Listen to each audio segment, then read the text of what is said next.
making his way around the track. He's 1.5 seconds, now 1.3 seconds behind Dean Cabasa. So after that pit stop, Cabasa has fallen back a little bit into the clutches of Tinus Buerta. So let's see if Tinus Buerta can do anything about this.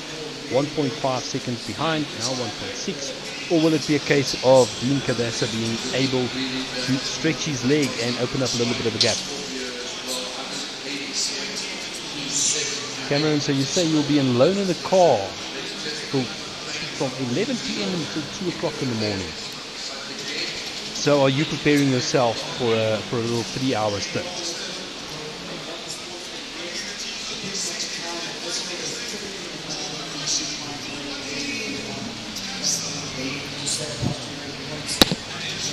Let's take some beans and I've also done Hey, Shawnee, you there? long stints in my endurance racing time, and I always just try and get myself into that zone, and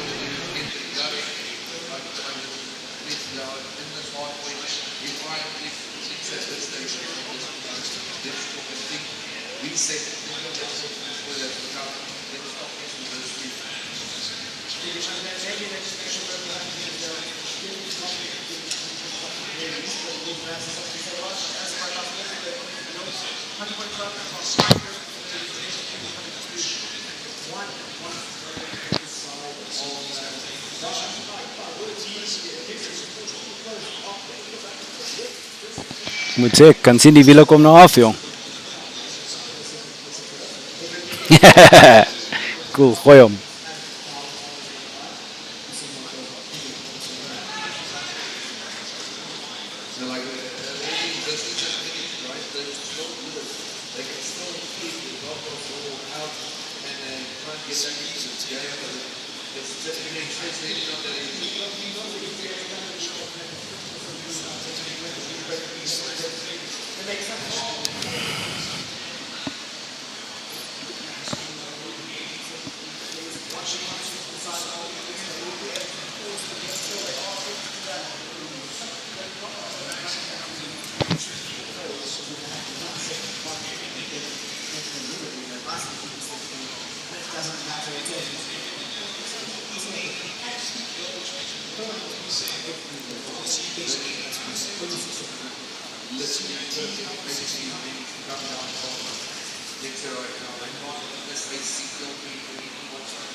Ja, het lijkt mooi om er weer.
Je tire pressure is okay om RW. Standaard af. So dan weet jy en Sean waar ons is. So ek het vir jou van standaard af punt 4 opgegaan.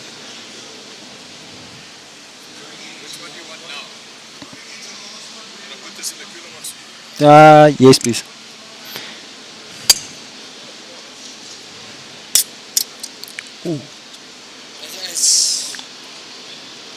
Ek het lankal sulke lekker koekies. Photo. This is worth a photo. You better get this.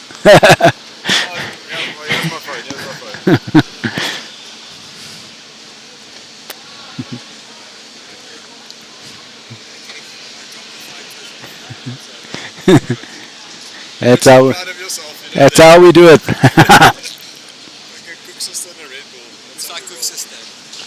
Hy moet net gevries word. Dat hy koud is. Sean said, oh, that's so sick. I'll spot flip on the rig in the middle. Dis hy ry, né? Mooi RW.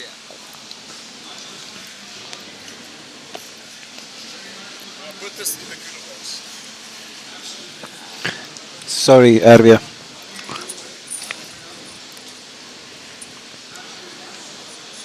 These guys are feeding me Cook Sisters and Red Bull.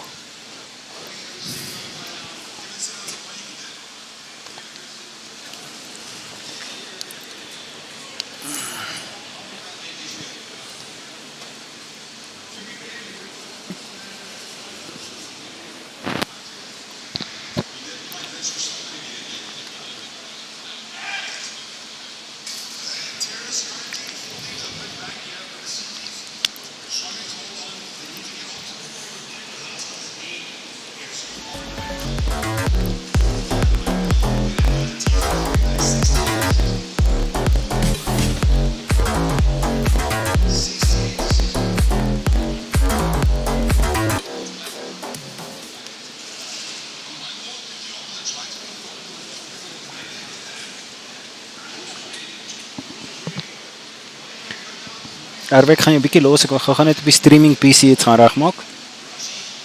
Cool.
Right now,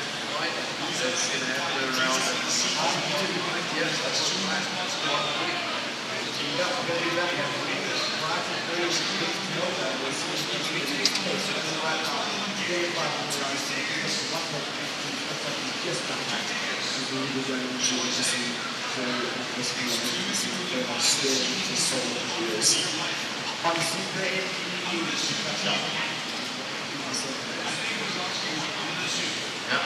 we go. My left, but I don't see any problem. Just the I think this is the one star rating, one star rating.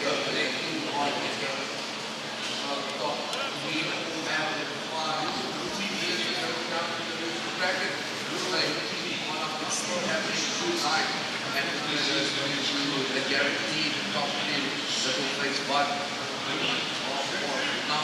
The best in this game.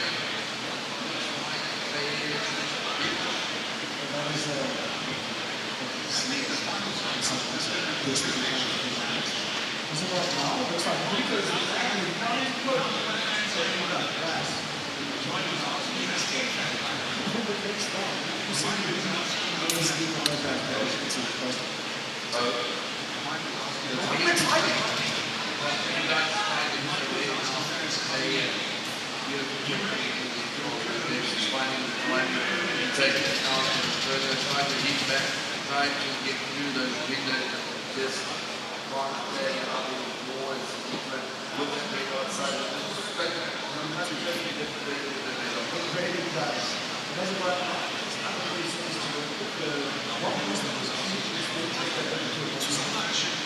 It's good to see as the one short picture across this cover. Wait to see if I can make something happen. If I take the main way, in the 5 second mark, and take the 5 second.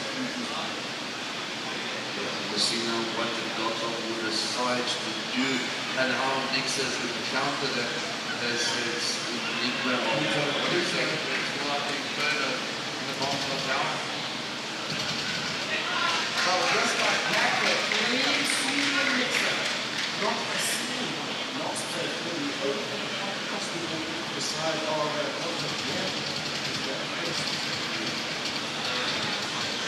So that's basically the best spot you can have in a switch with throw, right? No one falling when a beautiful it's not your time. We're going to go round number 2. The on-check tackle is this time is big. Let's see if we can respond. I haven't managed to get back with this sort of attack man in the previous game. But those of them the game much like the previous song, got to more onto that radio.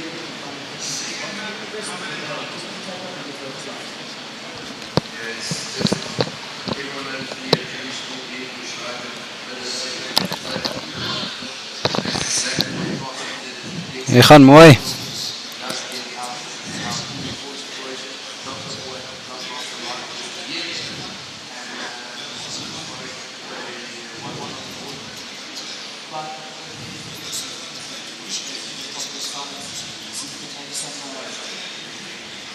Oh, well done.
just want to, grab a quick bite to eat. Our commentators, or us commentators, we do need to eat sometimes. So I'll be back in about 15 minutes or so, and then we can see who else we can get into the commentary box as we head into the evening and into the night during this 24 hours of Spa. I'll chat to you shortly.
Hey Alex, eintlik spyt dat jy load shedding kry. Okay, meerder.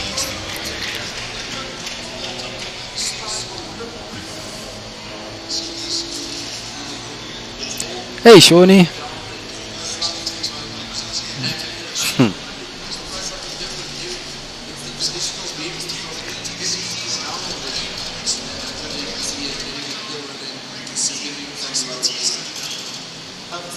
We're going to be back in 10 now.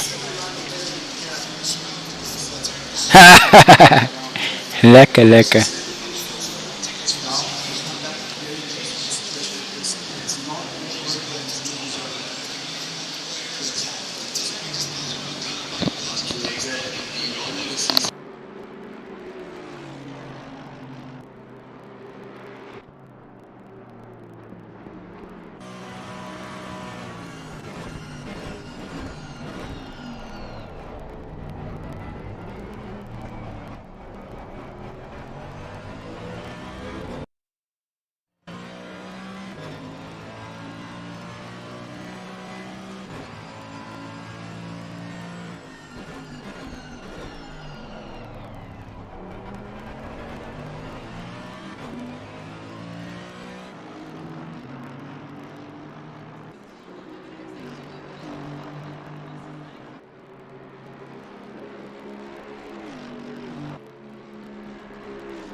Lekker.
Ja.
Well, that's supposed to be 12 o'clock tonight, eh?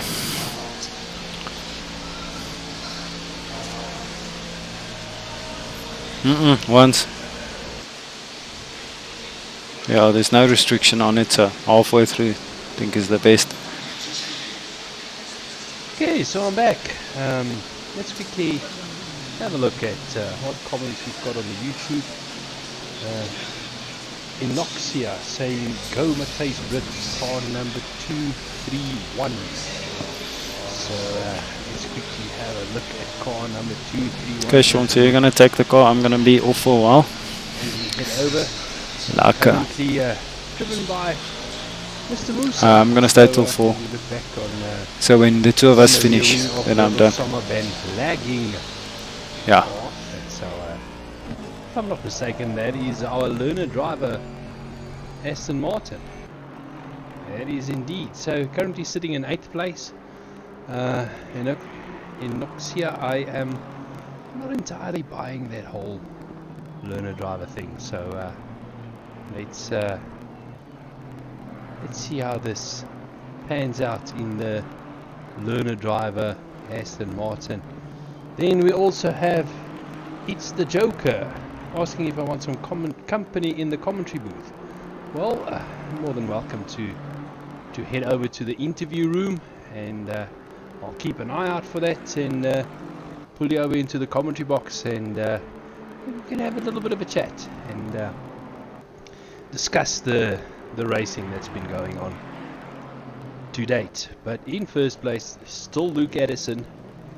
He's heading out the charge, and having said that, decided to make a little bit of a pit stop, maybe handing it over to Cody or Jordan Sherritt, or maybe he will remain in the car. Remember, they're only a 3-driver team, so it's only those 3 drivers participating.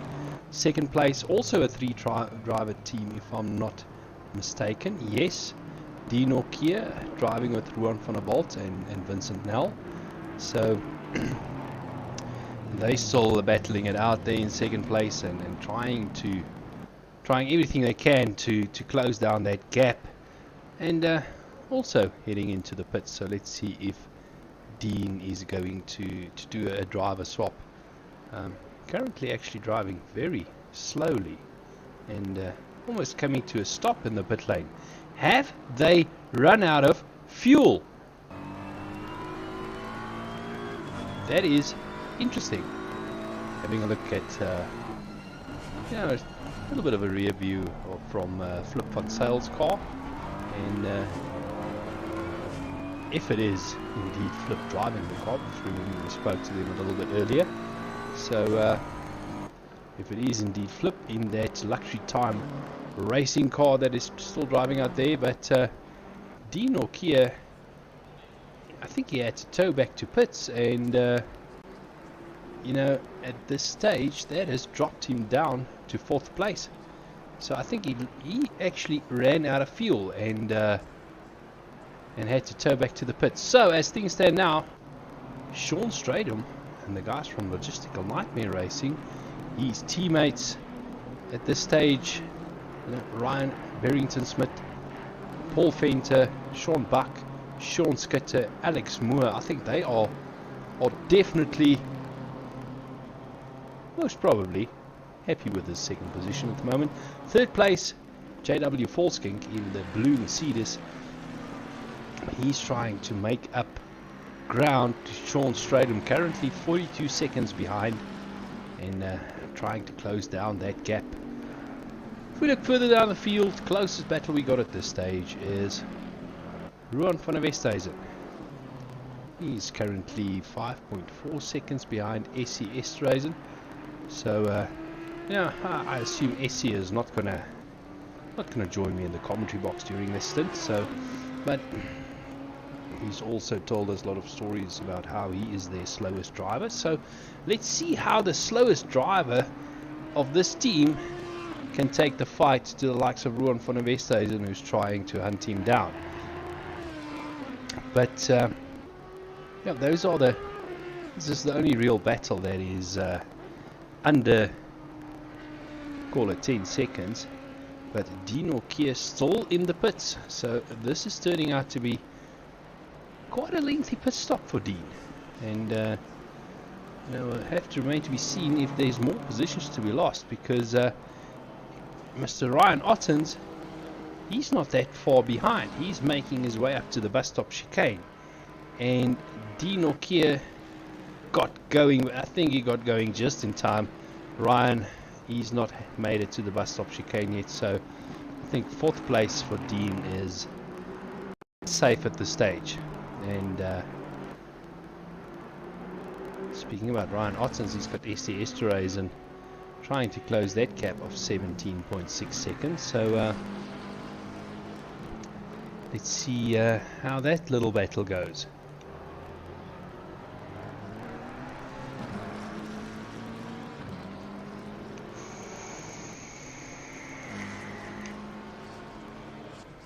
But having said that, let's just quickly have a look. Luke Addison has handed over to Jordan Sherritt, and this team of Jordan Sherritt, Cody Sherritt and Luke Addison now 3 laps ahead of 2nd place team Logistical Nightmare Racing. I mean, we've basically done 9 hours of racing, and to be 3 laps ahead after 9 hours, that takes some serious doing.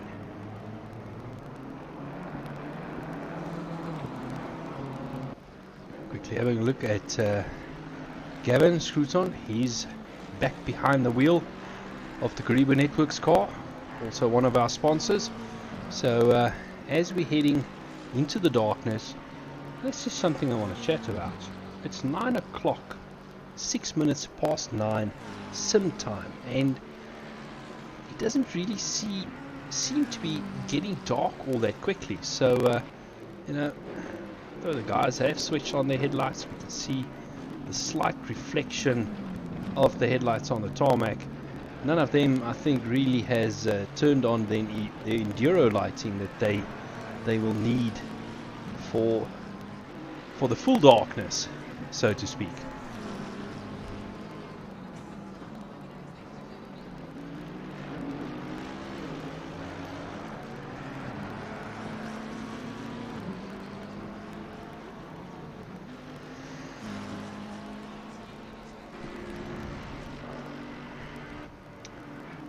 So we can have a look at Ryan Ottens. He's trying to chase down Dean Nokia in 4th place, but you know, being 25 seconds behind, and in turn SC Esterase trying to chase him down. I'll have a chat maybe a bit later to Essie and you know, ask him just exactly how this dusk stint of his went. Further down the field, 15th position, we've got Dewald now. Dewald's trying to chase down the likes of Neil Greening in the Logistical Nightmare Racing BMW. He's 2.5 seconds back. If we just see him there in the background, he's trying to close that gap and trying to line Neil up for a possible pass, but let's see if he's able to close that gap down. It does seem like the chat has got a bit quiet, so I think it's starting to get a little bit late. You guys are starting to get a bit tired, so maybe not as chatty as they were earlier on in the day and earlier on this afternoon. Maybe also a case of things are getting a bit more serious as we head down to we head on to just over 9 hours of racing that has been done in this 24 hours of Spa.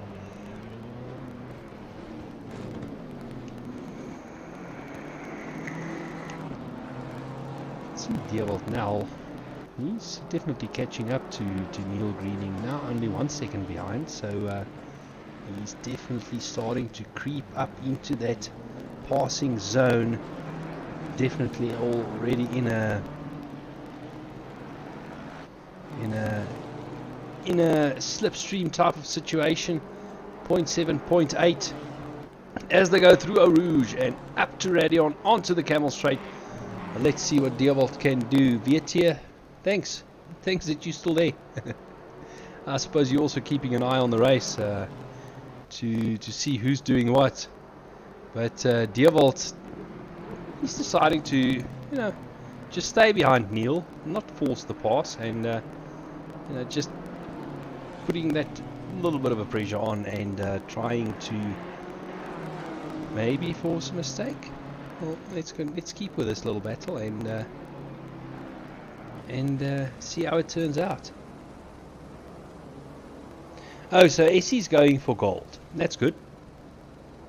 But Essie, according to him, is your slowest team member. So, Vietia, maybe you'll have to just get some clarity for us on that one. Is he really as slow as he makes out to be?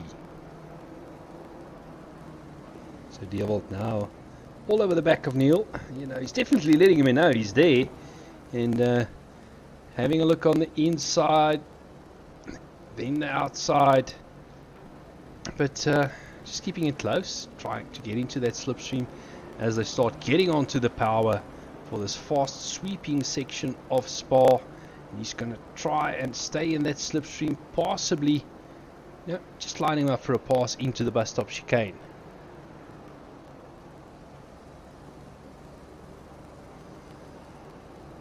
Juan, I tend to agree with you. Got to take my hat off for the Oaks driving a Honda on a 24-hour race, and we've got more than one Honda. Oops, and Neil running wide, opening the door for Dewald, and Dewald taking the opportunity.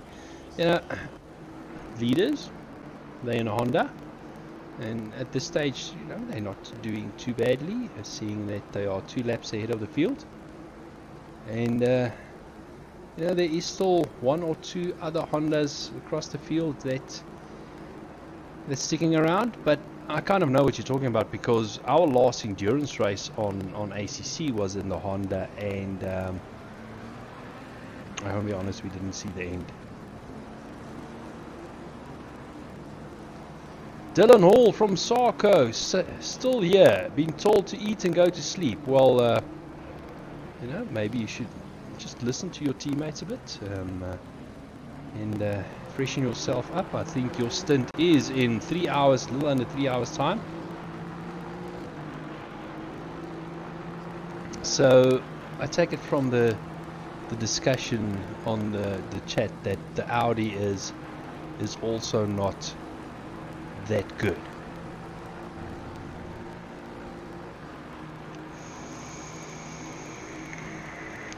I'm going to be very honest. I tend to struggle with, I won't say struggle, but I tend to be on ACC slower with the rear engine cars. So that's the like of the McLaren, the Honda, the Audi, the Lamborghini, the Porsche. Even though I love the Porsche is my favorite car on ACC, or my favorite car on any sim for that matter. I tend to be slower in the mid-rear engine cars. Now, sad thing about it is, or the sad thing is, the front engine cars, I used to race the Bentley for very long. Then, well, actually, I started off with the Aston, moved over to the Bentley, and then more recently the BMW that you currently see on screen. It just tends to suit my driving style a bit better, and I tend to be quicker in them. And it's unfortunate that, you know, the Bentley used to be such a popular car in ACC, but that's been taken over very much by the BMW and also the Aston Martin making a comeback. I think the Bentley being, what's it, a 2018 spec car, it's maybe become just a little bit too old. Tina's words are saying nighttime is coming, put on your helmets boys. Tina's nighttime has been coming for a while now. I wonder what time it will actually be dark, because 40 minutes past 9 sometime, and you know, it's become a little bit dark, but not nighttime yet.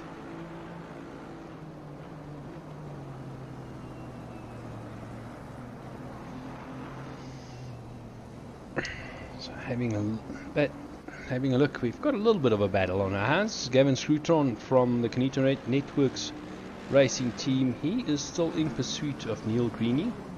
He's trying to close that gap of 1.8 seconds. So maybe we'll see a little bit of action on track. And further up the field, we've got Hervé Marais. He is in the luxury time racing car.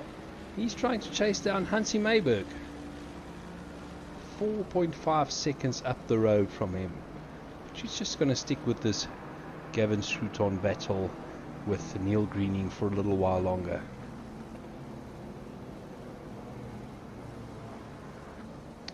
Okay, so you're saying on board is a bit darker and slowly creeping in. I suppose we have the advantage of the outside cameras, and let's quickly have a look and see if we can maybe hop on board to give the viewers a little bit of a better understanding that what is starting to happen inside the cars. Dylan Hall saying sun progression of 0.1.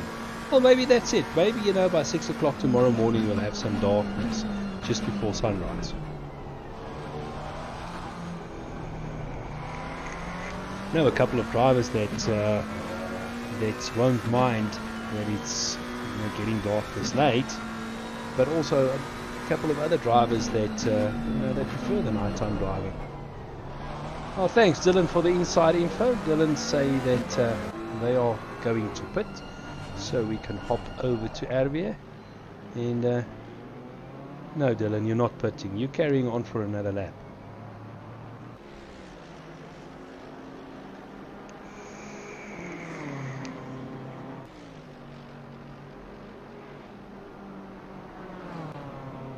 Oh, I love the inside info we're starting to get. Sean Buck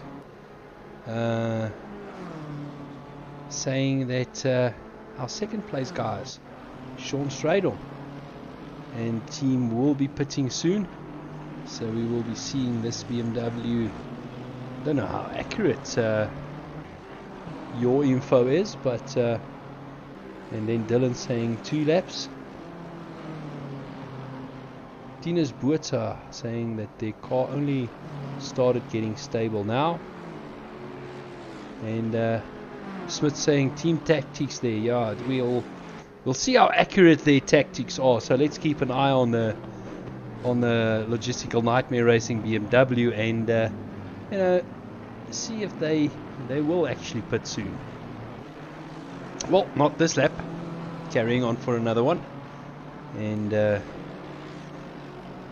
I think we're going to see Hervé also. Let's see if Hervé dives into the pits. Oh, so you're saying 2 laps after this one. Thanks, Sean, for the inside info.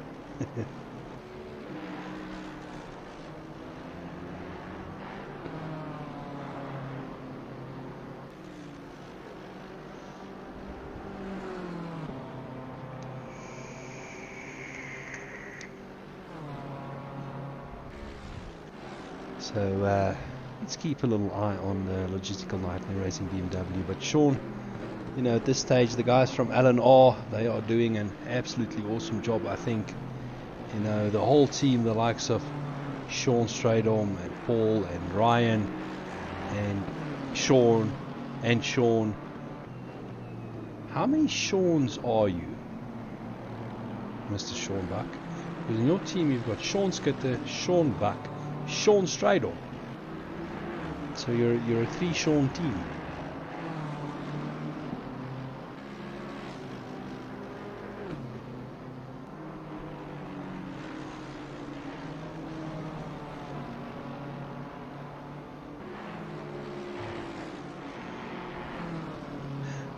I wonder if Sean's going to answer me on that question. And having a look at our leaderboard, Sean Stradom,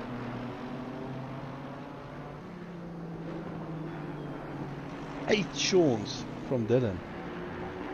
Wow, okay. So I assume it goes to a surname and not a first name. Oh, so only 2 of the Seans are spelled correctly, so I assume it's yourself and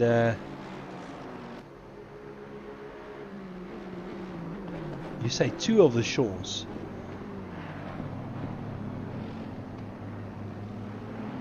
Are spelled correctly. So I assume they're saying that your name, Sean Buck, is spelled incorrectly.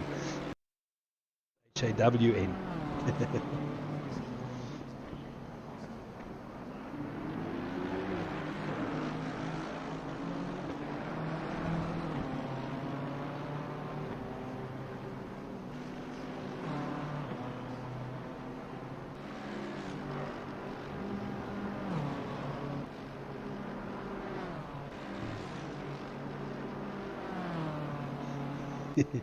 I see Sean Stradum now joining the chat. And see, you're just a random Sean Stradum just watching. So it seems like the LTR guys are starting to join the chat. Sometime soon Dylan might need a little bit of reinforcement, a little bit of backup. So Sean, I'm still waiting for Sean to pit.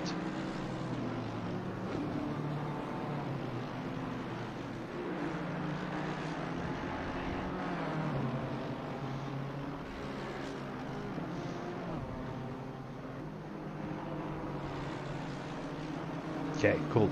This lap. So let's keep an eye on this BMW. Should be diving in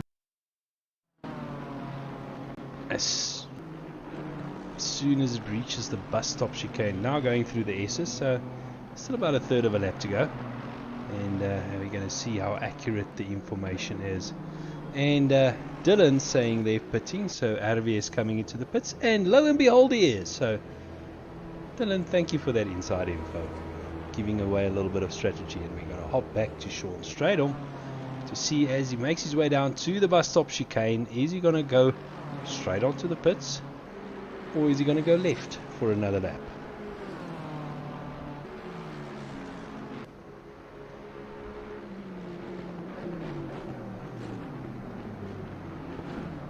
Alright, should be going straight into the pits, and he is. So Mr. Buck, are you guys going to do a driver swap, or is Sean going to stick around for another stint? So okay, so Dylan's saying there Sean is driving now, so you are doing a driver swap.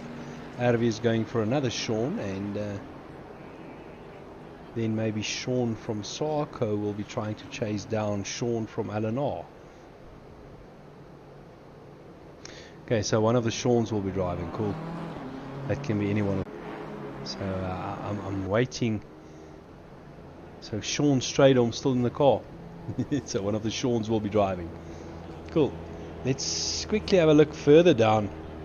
12th position. Arvier, 0.2 of a second behind Werner Skuman. Dylan, so it seems like you guys from Luxury Time Racing has got a little battle on the guys from Hybrid Academy. So here's a nice little battle. Let's see if Sean can close the gap on Werner Skuman, or is Werner going to pull away from Sean? At this stage, I think, if I'm not mistaken, Sean is still on a little bit cold tires, so he needs to get them up in temp, get them up to temp, get them up to pressure, and then start chasing down Werner Skuman from the Hybrid Academy team. So let's see what's going to happen in the next couple of laps. But Dylan, what's your prediction on this one?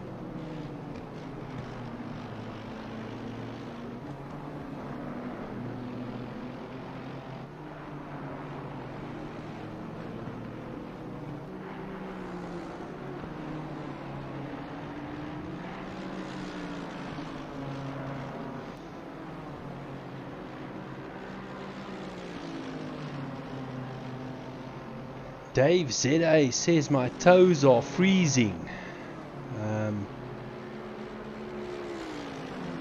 Hope you are warm and ready for this. Dave, where are you located? Are you guys okay, Sean, so you guys are Dave is with you in the UK. Well, we don't exactly have snow down here in South Africa at the moment. I've got this thing called an aircon running.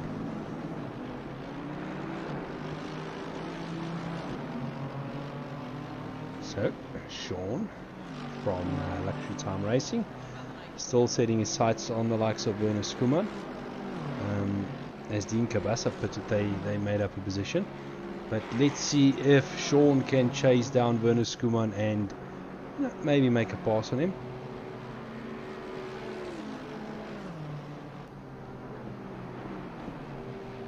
Well, I'm so glad we don't have snow at the moment.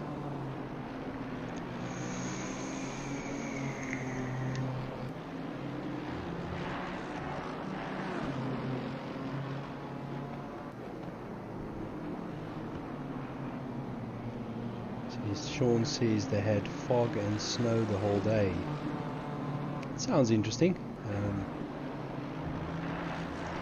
Closest thing to snow we get here this time of years is hail and rain. No snow. It's still a form of ice though, so I suppose it's kind of the same thing.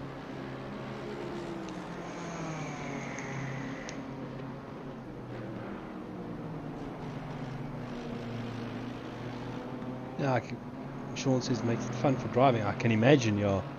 A little bit of slipping and sliding. Come on, Uncle Sean. Can you be a bit more specific there, Juan? Which Sean exactly you took me? Talking about Sean Lorerio or Sean Stradom that's out in second place, trying to chase down.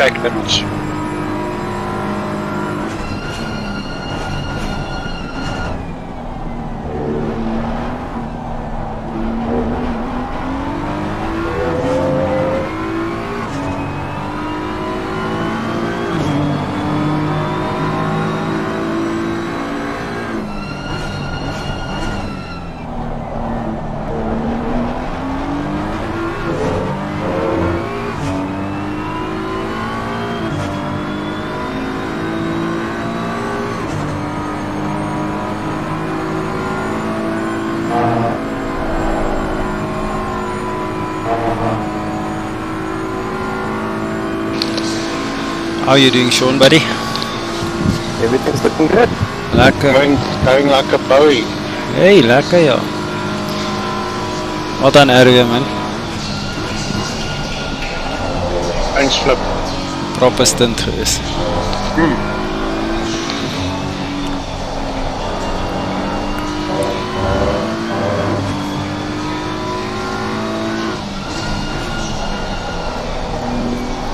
Kom terug op ons strategy. Ja, ons moet.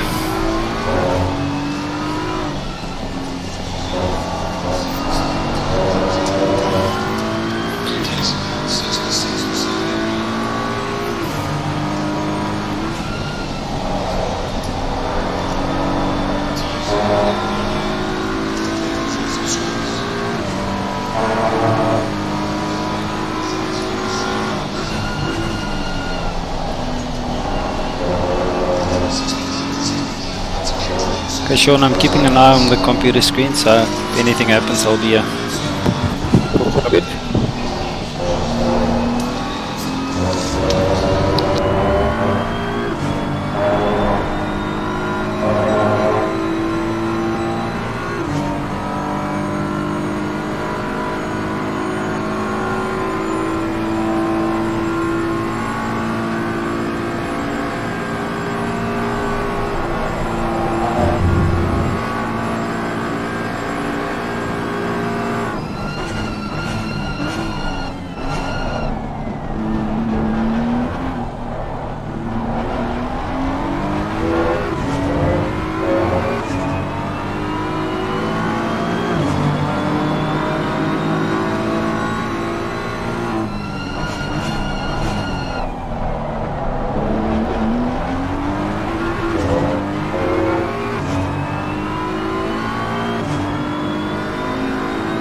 Right, Sean is feeling the pressure. Yeah, this guy must have so many track cuts.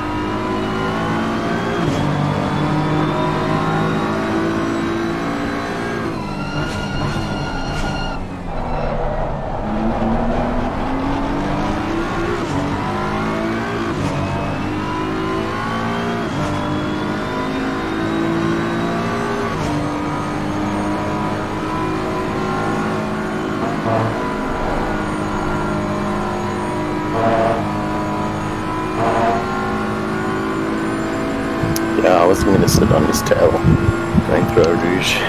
No. Chips.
Drive through for yes.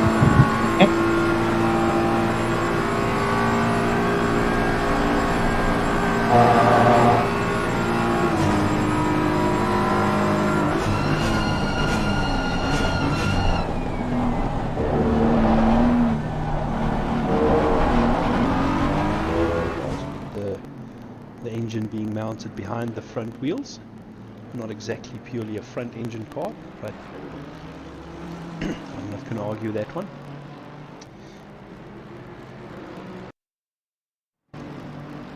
So Sean has been sitting behind Werner for a couple of laps now, and he's hovering in that 0.4, 0.5 seconds of a gap at this stage. It doesn't really look like it's bothering the Werner Skuman all that much in the Hybrid Academy Mercedes. So I don't think he's going to give the position to Sean. Dylan, if that's what you guys are hoping for. I think Sean will have to work for this one.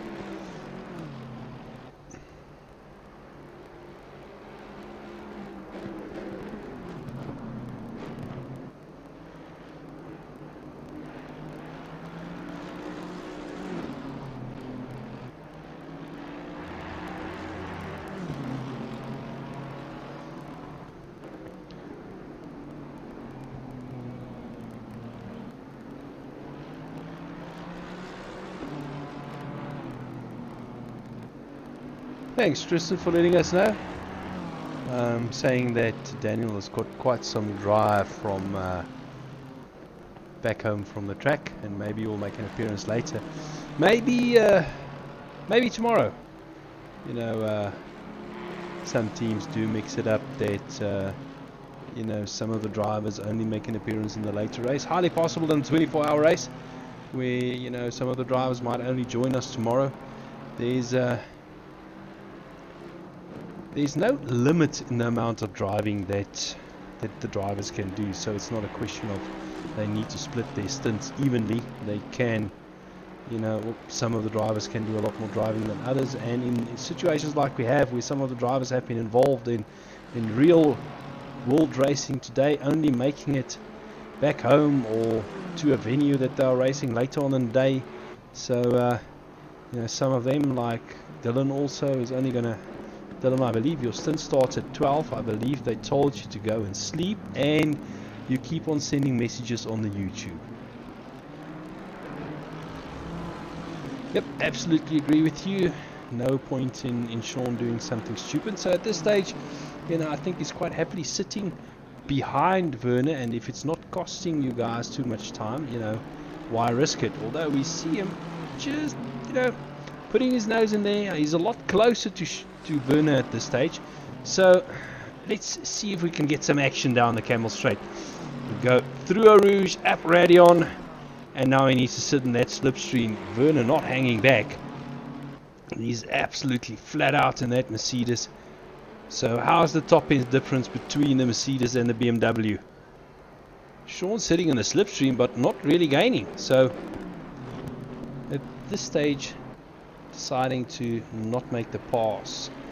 Having a look a little bit further down the field, the battle for 15th position, we got Neil Greening and Dean Cabasa duking it out. Dean just roughly about a second behind Neil. So still have the livery of I'm going to say the Mercedes colors on the BMW.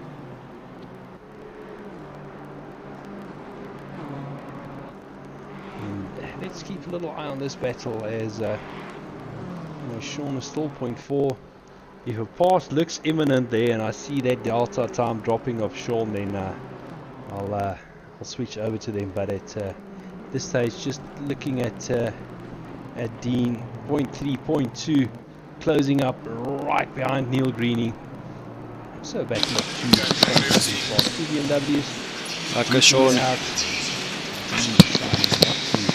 To go for the pass, just dropping over to Sean. Still 0.3 of a second, maybe lining up for a slipstream down the back straight. You can call it that, although it isn't straight, but it is flat out. And you can still pick up a mighty slipstream, making use of all the track. And Werner looks like he's going to defend that inside line and make Sean go around the outside, which is not going to work at this stage. And then further back to the backer and Neil Greening. Dean, he's just sticking behind Neil and biding his time and trying to line him up for a pass. Mark saying that's my teammate. Exactly, Mark. He's your teammate. And we've got somebody joining us in the commentary box. Mr. Bertus Hugo. Good evening.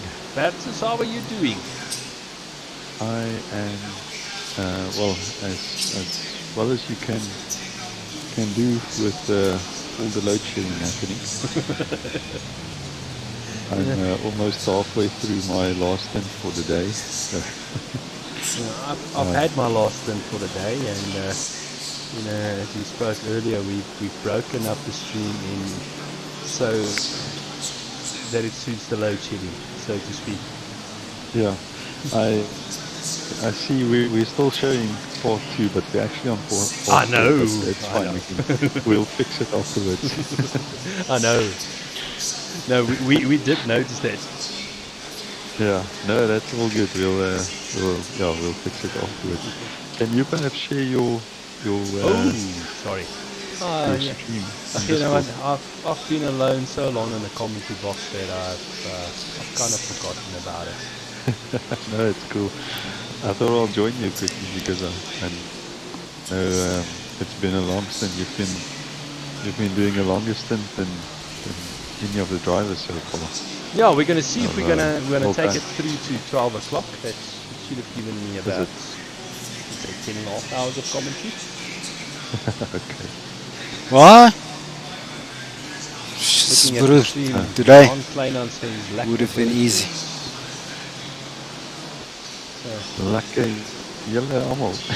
Ja, Lekker. Ja. At least somebody's glad to see you. Ja. So, glad to be here. Gonna pull the stream into the car. How is your race been going?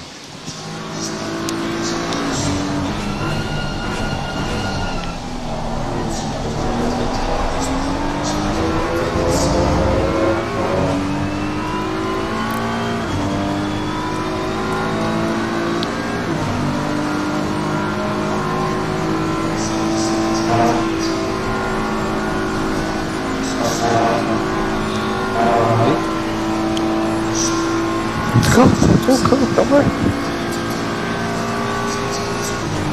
G29 stuff.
How many laps to go, Shawnee? 23.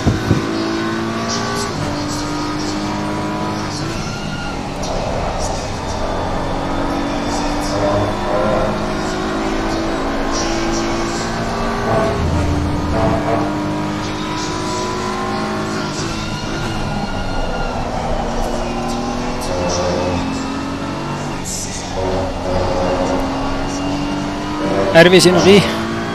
Ja, kyk ons. Ek gaan seker deernag sit en kyk. Hey man, shame. Dis te exciting, hierdie battle is intense. Ja. Laat die loadshedding 10 uur gaan je PC afsit. Oh shit. Ja, dat is 9:15. Damn it. Ja, ek sal maar op die voor moet kyk. Ja, is dat moet. Okay, so ons sien jou nou. Ja, sodra dit aankom.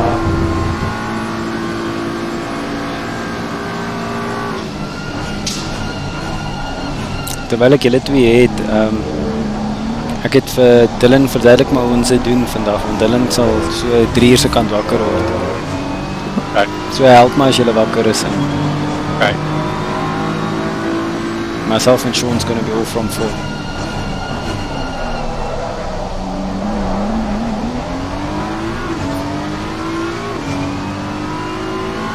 So laat dit ek op wees so half 4. Ja.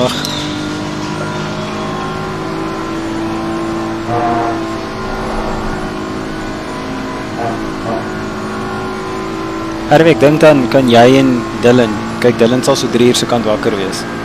Ja. Dan kan jy tussen jy en Dylan en Jean kan dan baie ry. Jude kom dan so 9 uur weer terug land toe. As Sean dan in die oggend wil ry, het jy vir Sean ook. Brandon kan dalk terugkom. Okay. So ons gee almal 'n kans hè. Ja, wat?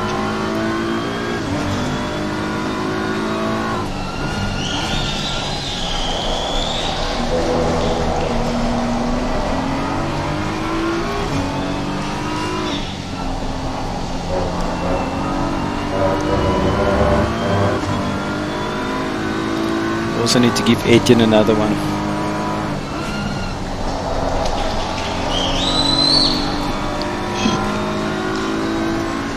In terms of, going hammers and tongs, but this is endurance racing. This is about surviving and keeping it clean and as you say, looking at the long game. This little battle we're watching between Sean and Werner Skuman, Hybrid Academy against LTR.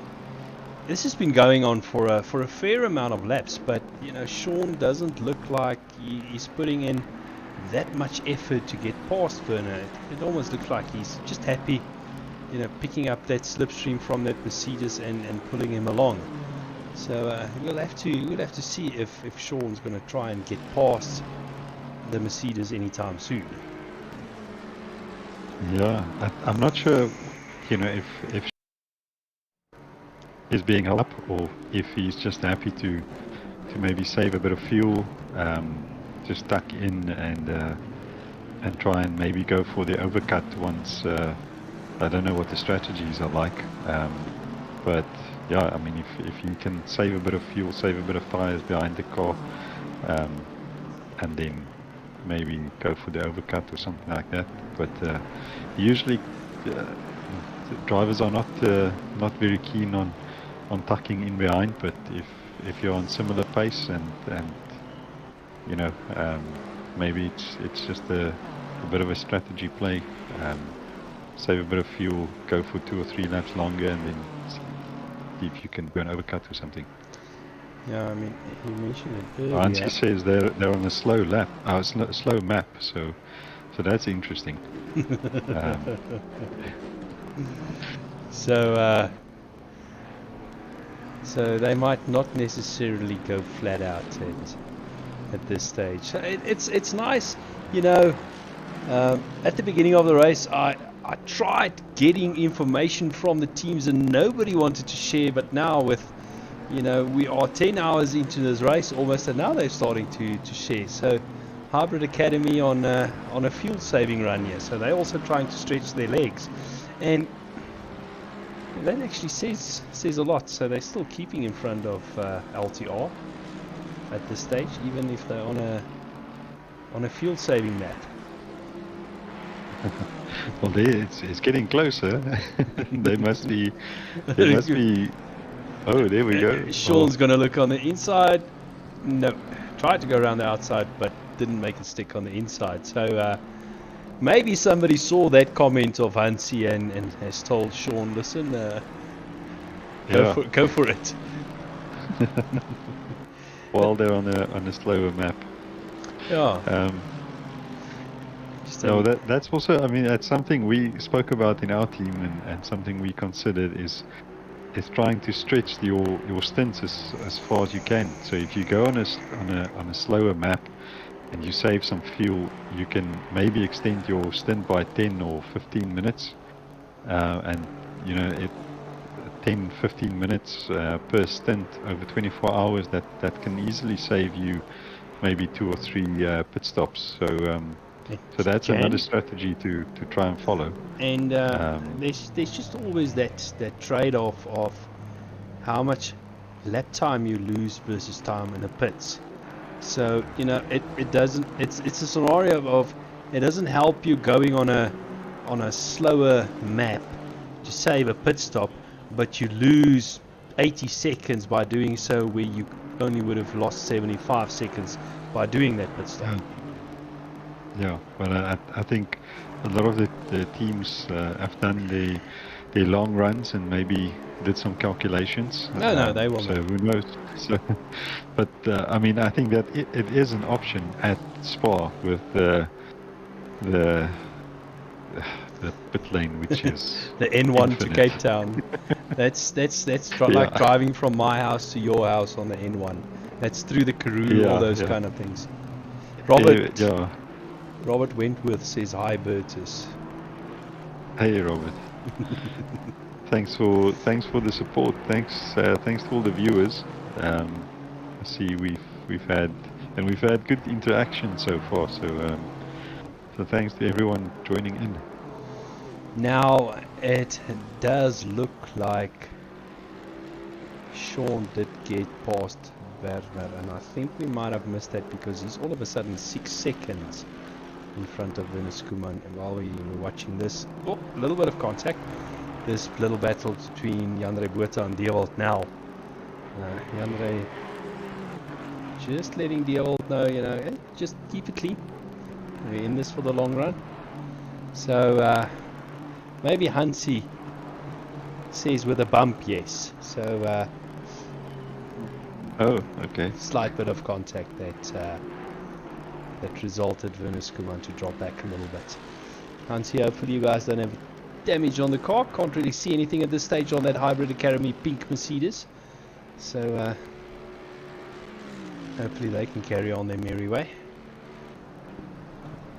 So, Bertus, I need to ask, what does your sleep schedule look like? I don't have one at the moment. I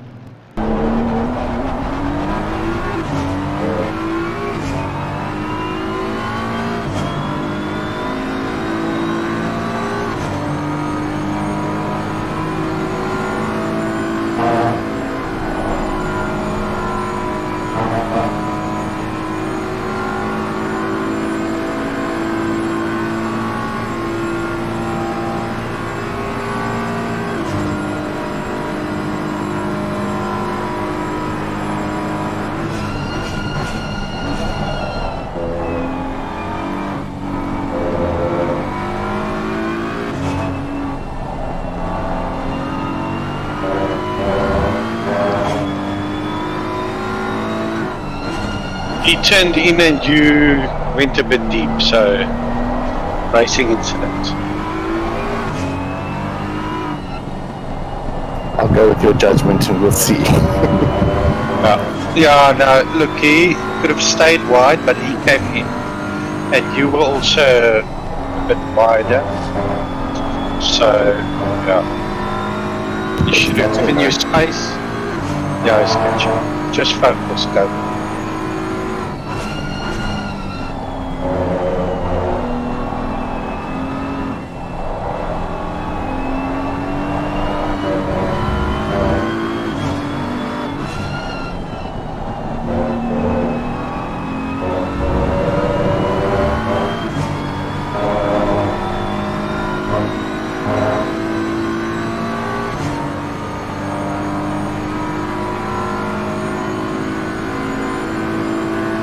See, if you were behind him and went for the pass, yes, but you already passed.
Sean, I have to leave for a minute. All good, buddy. I'll catch you later. No chilling. Okay, pal. Good luck. It's looking good. Cool, man. I'll catch you later. Cheers. Bye.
Lekker. Yeah, we had a bit of a close call. We'll see. But no damage. I think points like 7 or something, so nothing serious. Okay, that's fine.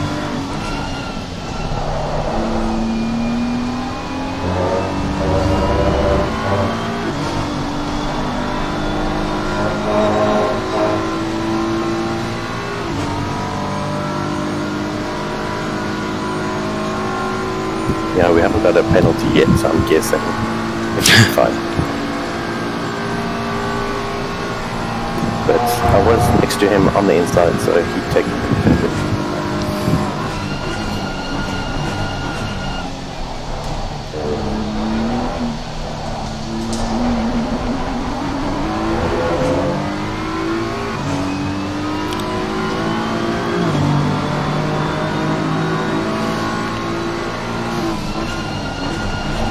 Laps to go now. 14.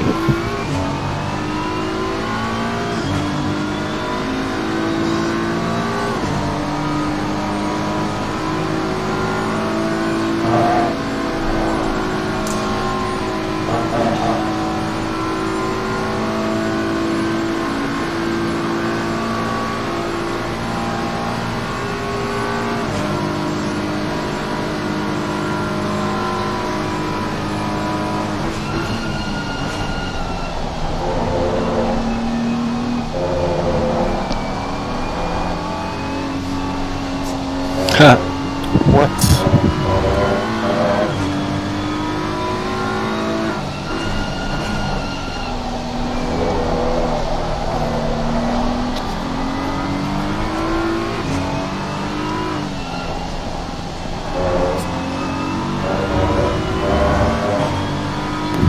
Surprise.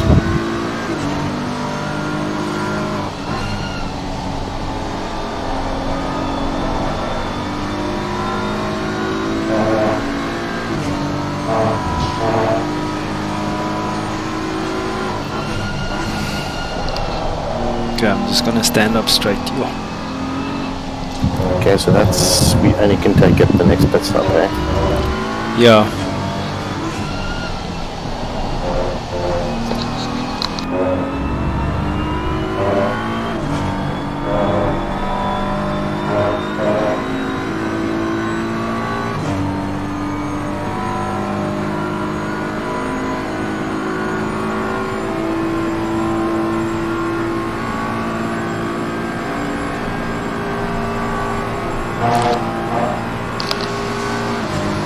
I think they just added on into next pit stop.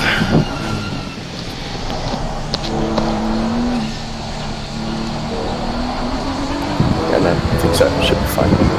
Yeah.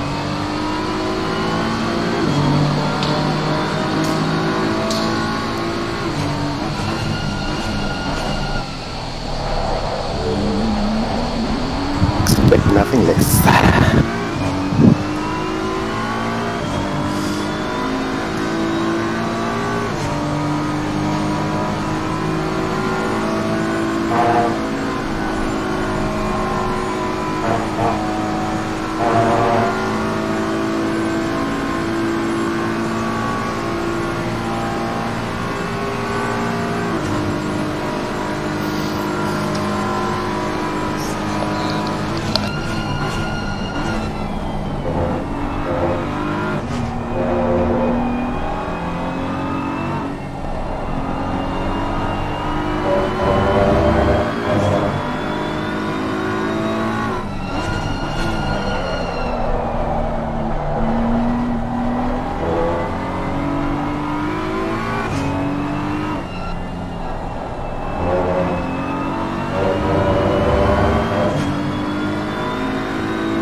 12 laps.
How's it going, buddy? 12 laps to go. 12, okay. We ready this? Yeah. Pressures are 27 on the dot after that long straight. Okay. I'll tell you what they are after all the mindies. Yeah, but go gut feel on how you wanna up it. Yeah. Plus at least 2. Yeah, because we're 14 degrees now.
Last 10%, it makes a huge difference, you know, down the straights and so on.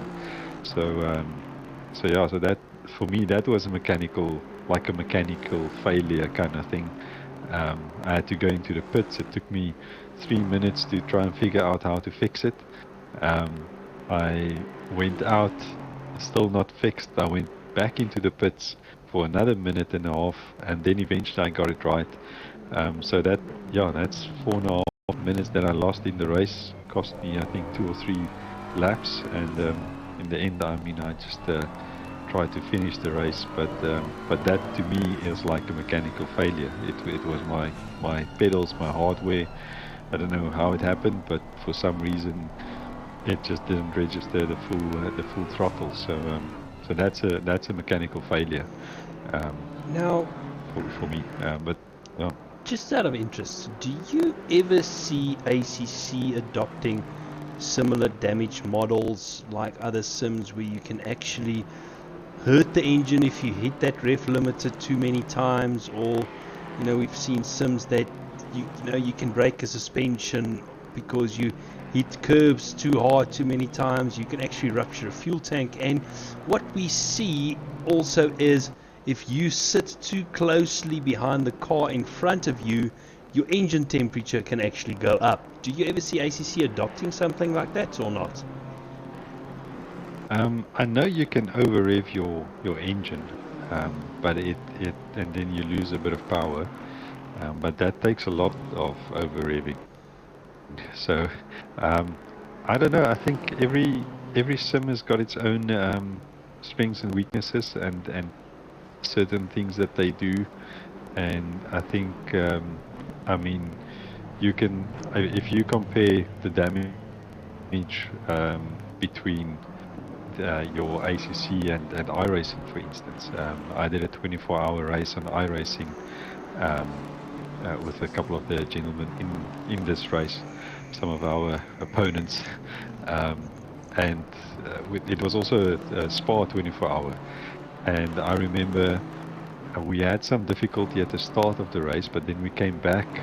We were running P6 or P7, and then we had an issue where well, a car lost it in front of us at Blanchimont, and it was 22 minutes damage. So for 22 minutes, you sit in the pit, you lose laps. I mean, that's about 10 laps, I guess, almost 10 laps that you lose. And that's, I mean, it's not the end of your race, but you're pretty much out of contention, I see and there's no way back from there. And also, you understand, I'm by no means trying to compare sims to each other, because for me, you can't compare sim to each other. Because for me, something like ACC is totally something different to iRacing. iRacing is something totally else. So people always comparing sim to each other, I try and stay away from those kind of conversations, because according to me, you can't compare them. But you know, you mentioned sitting 22 minutes in the pits, and on a sim like iRacing, you're very much at the mercy of the promoter, like you organizing the race, how many quick repairs he's going to give you. If he only gives you one in a 24-hour race, you know, that's then so be it. But yeah, every sim is different. That's the only thing that I'm trying to get to. Yeah, I don't think I'm. Yeah, I mean, from my side, you know, I appreciate iRacing for what it is, and I appreciate ACC for what it is. And I don't think it's a case of trying to compare the two. I think it's just a case of say, or it's not in a sense of saying the one is better than the other. I just think it's different. So ACC, you know, you don't get that kind of damage. The worst you'll get is losing your lap and then staying in the pits for 2.5 minutes if you return to pits. That will put you down 1 or 2 laps depending on what kind of track you're on and so on. But that's sort of the maximum penalty for you know, putting it in the wall, which in iRacing would be 20, 30, however long in the pit. So I think it's just a case of what do you prefer. You know, it's not the one is better than the other, but some drivers like the fact that, you know, it's more like iRacing is maybe a bit more realistic in that sense, because if you put it in the wall in a real race, then you're not going to be out of the you're not going to be on track again in 2 minutes. you're going to stay there however long. So I think it's just a case of preference. If you really need to compare the two to each other, ACC has gone, as we all know, following the Intercontinental GT Challenge. So they've got the up-to-date GT3 cars, you know, tracks that they are racing with. iRacing, for me personally, and you're more than allowed to disagree with me, they've more followed the Le Mans, not so much with the LMP1s, but with the LMP2 racing, and then they were very big on the GTEs. Now, for the guys that don't know, a GTE car, it looks very much like a GT3 car, almost exactly the same, but it's not. They don't have ABS, so they can lock up brakes, and they are a couple of seconds a lap quicker. And iRacing is only now moving over to GT3s because Le Mans is dropping GTEs from 2024 onwards. So that's what I'm saying, two totally different models of sim racing, if you want to so to call it. Yeah, look, I like iRacing because I can race in an MX-5 on Okayama. Yeah, I mean, there are a couple of tracks on there where, you know, which is not available in ACC, and because of licensing and all those things, we'll probably never see it, or it will take some time before we see it. But yeah, I mean, Arcanheim, and everyone will talk about Nordschleife, and all the other classic tracks around the world, which we just don't see on ACC. I think that's one of the things that, if I had one wish, you know, don't just they can just make some of the cars a bit more, like, maybe take some of the older cars and just give it a buff or something, you know, so you have a bigger choice of cars that can compete, because there are a lot of cars in the game, but I mean, the McLaren 650, no one will ever race with it, because why take the 650 if you can race with the 720? The same with the Aston Martin, the V12 and the V8. No one will ever take the V12 because it's just not competitive. Nothing stops them from. Yeah. Also, the Bentley disappeared. The Bentley, exactly. That's why I'm not racing in it anymore. It's,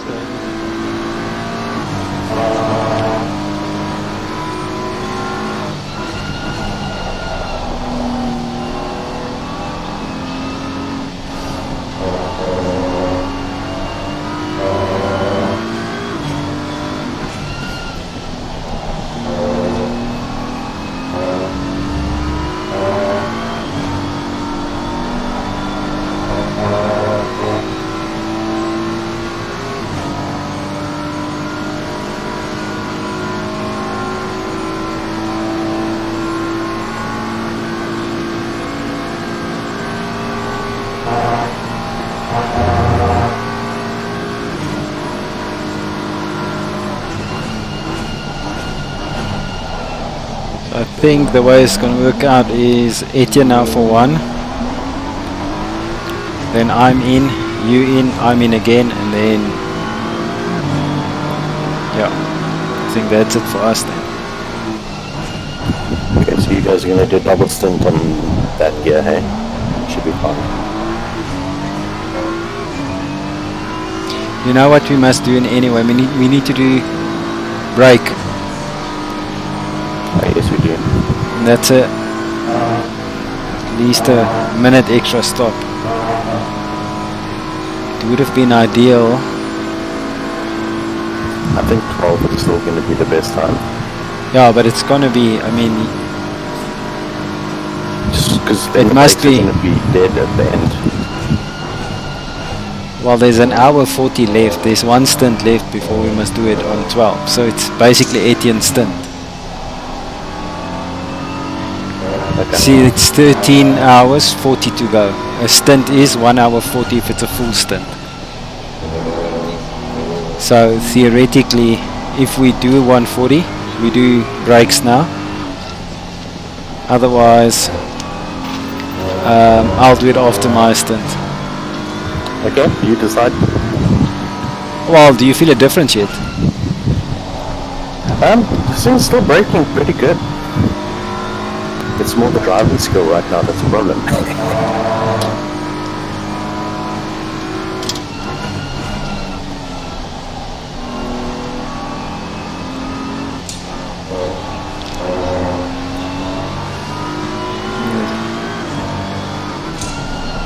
I'm worried that we're not going to do a driver physical swap in 30 seconds.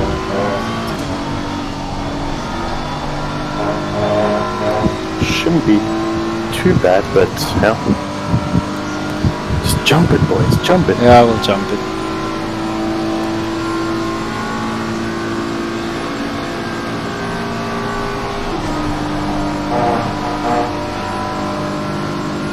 Inside bomb.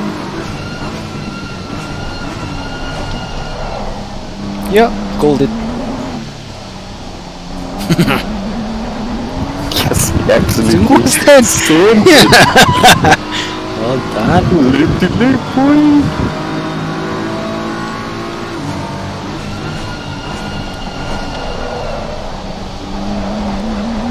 Okay, 5 laps left. 5 laps. Yes, sir.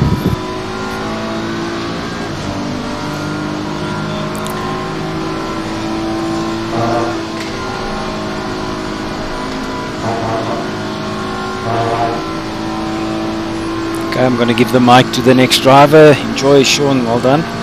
So get you just I'll then jump in after Etienne. Okay. Cool. And I'll decide on the brakes and let you know.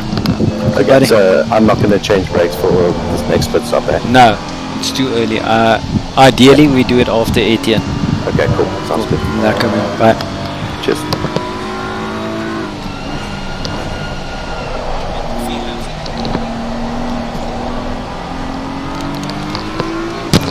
Hey Sean. Hey buddy, how you doing? Okay, and you? Yeah man, doing alright. 5 left to go. Awesome. And Good then stint, you've bud. got Good stint. that battle was epic apart from the little touch. So 15-second penalty for that, yay.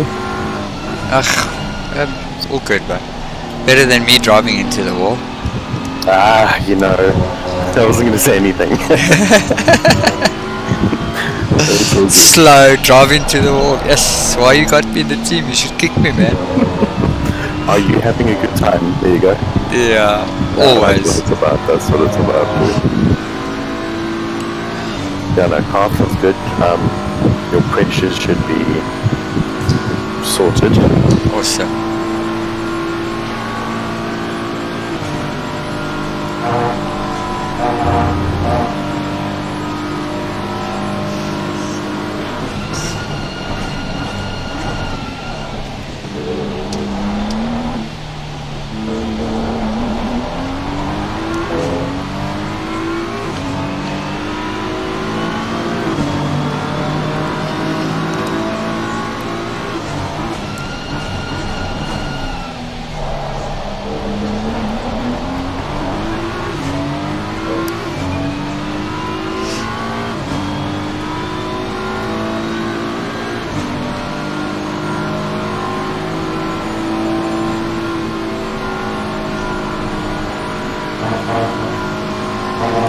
So you're also lifting?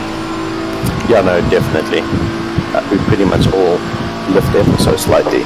But what I found is you don't like lift off straight away. You just like a smooth. Try to be as smooth as possible. It just got a lot less sketchy when I was a bit more smooth on the gas pedal. I'm not brave enough to send it. That was my stuff. I was lifting, yeah, I was lifting, and then I tried a bit too hard, and instead of just doing what I was doing every, Just you decide, let's change it up. What's the worst? let's see if we can do it. How did that work out? No, not so great.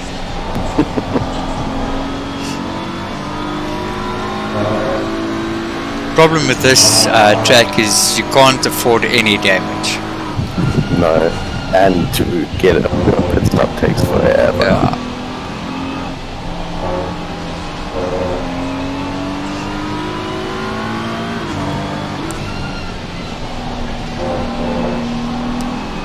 Let's see if this guy can overtake me this time without spinning. These Hondas are flipping fast. Yeah, but that was probably on map 1 as well, so Yeah. makes a difference.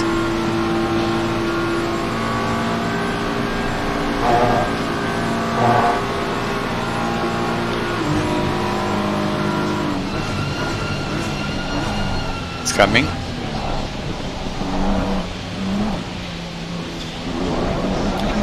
Oh, nice.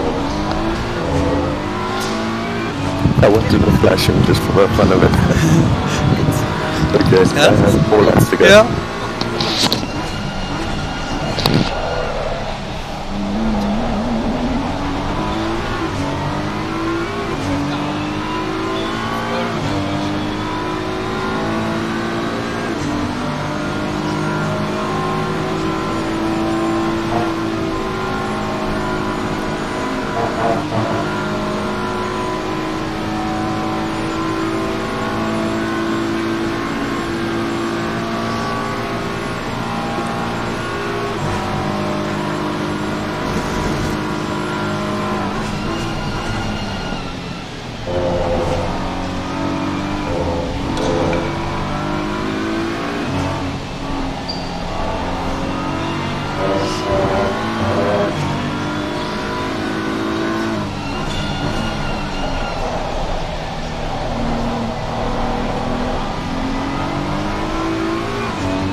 It's saying 2 laps. 2 laps. Cool. Yes, sir.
I don't know how these oaks are doing 218s consistently, eh? No, that's aliens on another level. I think Sherrod's quickest time was 16.6, I think. Yes. Yeah, that's insane. I made it into the 19s like once.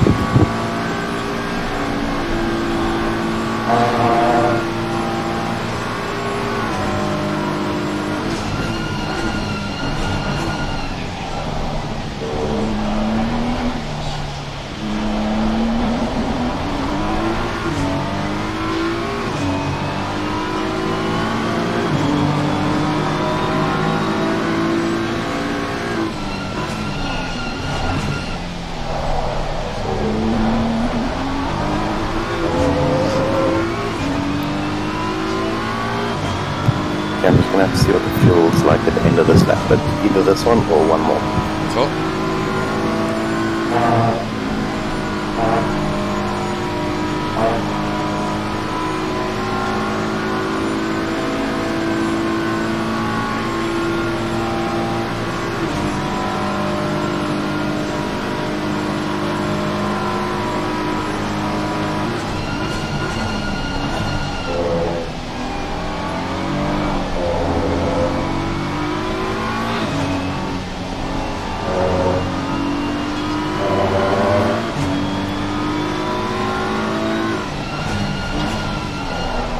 Hoe het RW gedoen?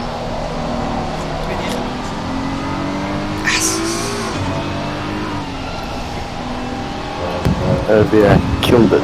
Yeah, it's flipped his head, so amazing. Old man can drive. Yes, sir.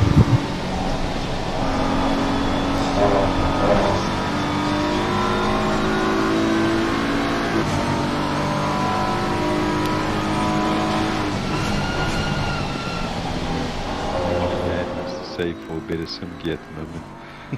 Best car for sure. Now, There you go. you guys are talking about best tracks on ACC.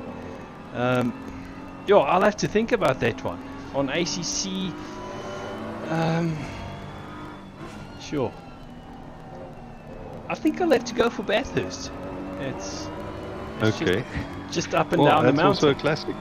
Yeah. Yeah, that's also a classic. And it also has, I mean, you've got tight corners, it's very nice and flowing, and you need a good rhythm to be quick on it. And you've got a couple of tight sections where it's, I mean, if you go down Skyline, that's always one of those places where you're not sure if you're going to make it through or not. I mean, the car gets light as you go over the hill. Yeah, it's a tricky little section, and then you have the straights. I mean, balance of long straights and medium speed corners, slower corners. Everything in the mix, except for for Zandvoort, which I think Zandvoort. I think it's challenging. There's not a lot of overtaking spots there. Give you any time to rest. Like on Spa, there's a couple of straights where you can sort of take a bit of a breather, and the same with Bathurst. Once you're down the mountain, once you're on the Conrod Straight, you can almost take a bit of a nap, and then before you get to the chase. But on Zandvoort and on Barcelona, you have to be on it all the time. You can't. There's no place where you can take a bit of a rest. You have to concentrate and focus, and the steering. You are on the steering all the time. So that's what I like about those tracks. I wanna ask you something. Now, as you all know, from 2024, the GT3s are gonna start becoming part of Le Mans from a costing perspective. Purely because you can buy, I think, 3 GT3 cars for the price of 1 GTE car.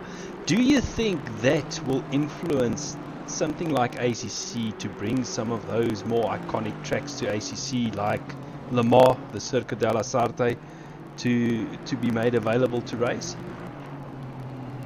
Well, I think it would be great. It will be awesome if we can, if that can happen. Yeah, I'll be for it. For those who have ever driven a GT3 car down the Mulsanne Straight, you can have lunch. It's like cruising on the N1 and then just quickly doing a chicane, and then we're back on the N1 again. But awesome track. I mean, I think the GT3 lap times are in the region of 5 minutes, round about there. So it's extremely long track, but incredibly fun, and it's a very strategic track to race because of those long straights. And it's one of the classics. Yeah. Yeah. No, if we could race on all the different tracks in the world, that would be amazing. And still, according to me, the most fun you can ever have in a GT3 car is around Knock Hill. I don't know if you know the track. I know a bit of Knock Hill. Is that the one? It's very simple layout. It's a very short, very simple layout track. It's got great undulations, and your car is airborne for half the track. That's I know Knock Hill from my last couple of races there, in the Ferrari on iRacing. Yes, it's got a lot of undulations. It's a very simple layout, but it's like left, right, up and down. You come over the hill, and the track goes that way, and you still pointing straight. Yeah, no, there's a lot of sort of blind corners where you're not exactly sure where to turn in and where the exit is, but I don't know if I like that track too much. I'll need to get used to it more. It's like one of those things where you don't like the track until you get used to it, and then you love it. But I'm not used to it yet, so I need a bit more seat time in it before I can join you in liking that track. So Robert Wentworth asked if it's like Swartkorps. Robert, no, I know Swartkorps. It's a lot simpler than Swartkorps, but it's got great. If I'm talking about undulations, you can't see the next corner. There's a section where you go right, left, and as soon as you go left, you can't see the rest of the track. You need to go right, and you need to take as much of that curve as possible. Otherwise, you're not going to make that right-hander. You're going to go wide onto the gravel. So, I would say there's a lot more undulations than what Swartkorps has got. But looking at the race, Bertus, it's dark. Finally. Yeah, finally. We'll see when the sun comes up again. It might be just after 12, just after the end of the race. Yeah, it's quarter to 11 in the game, which and it's pitch dark now, so that's good. But we'll see. We'll see. So it's nice to get the guys chatting about the different sim, and I'm saying again, we're not comparing them to each other because according to me you can't compare them, but it's different to get it's nice to get the guy's opinion. Mr. B said I would love to have Sepang to be added one day. Oh yes, yes. I love Sepang myself. Sepang is on Race Room. Now, Janneman, I'm not sure if you're familiar with Race Room. No, I'm not. But Race Room is a brilliant sim, and I also think it's very underrated. And oh, someone getting a touch there. Who is that? I'm just quickly cycling through that, but as the darkness creeps in, it becomes a little bit more difficult to see, you know, exactly what's going on. You start commentating on headlights and taillights. Yeah, there you go. No, so Race Room has a couple of free tracks, and two of those tracks, the one is Sepang, which is a brilliant racetrack for any kind of car. It's wide enough for GT3s as well, and it's got a couple of long straights, and it's got a couple of long sweeps and bends, where it's quite fun to drive, especially actually on Race Room. There's a 92 DTM cars, and through those long sweeps you are actually more sideways than anything else. So so that is some of the most fun I've had in a sim, is driving the 92 DTM cars, the old I think it's 330 or M3, and the 190E Mercedes and those kind of cars. But the other track that I love in Race Room is Portimao, the Portuguese track, which was on the calendar for in the Formula One calendar the previous 2 years. They stepped in when when we had the condensed calendar in 2020 because of COVID. So Portimao is also one of the most brilliant tracks, I think, because it also has all the different. It's got a lot of undulations, but not so many blind corners, so you can actually race on it and not kill yourself. And there's a long straight. There's a couple of tight corners and a couple of quick ones. So yeah, very nice track. And one of the great things I love about ACC, when the nighttime comes, the darkness is upon us. You can see those sparks starting to fly, and those exhausts of the car start glowing red. Now that's a nice touch. Yeah, no, for sure. It's nice to see the cars are working. But I'm just having a look at my team. It seems like they're back in P6. That's Martin Reitenbach. Let me just quickly get rid of behind the wheel. There we go. Now we can have a bit of a longer look at them. So, if you get behind the wheel, are you going to keep it in 6th place? Silence. No pressure. No pressure. Look, I know that I'm not going to be able to keep it in front of Tariq Adam and Bernard King and the likes of those guys. So I would try to keep it in front of P9 and P10 at the moment. Hansi Mayberg, one of my oldest rivals. I think we are sort of on similar pace in most cars on most tracks. So I should definitely be able to at least keep it in front of him if I have a gap, and not taking anything away from Hansi. Sometimes he'll beat me, sometimes I'll beat him. Mr. Musa, he's usually a bit quicker than me. I'm not sure which of his team is going to be in the car when I get in.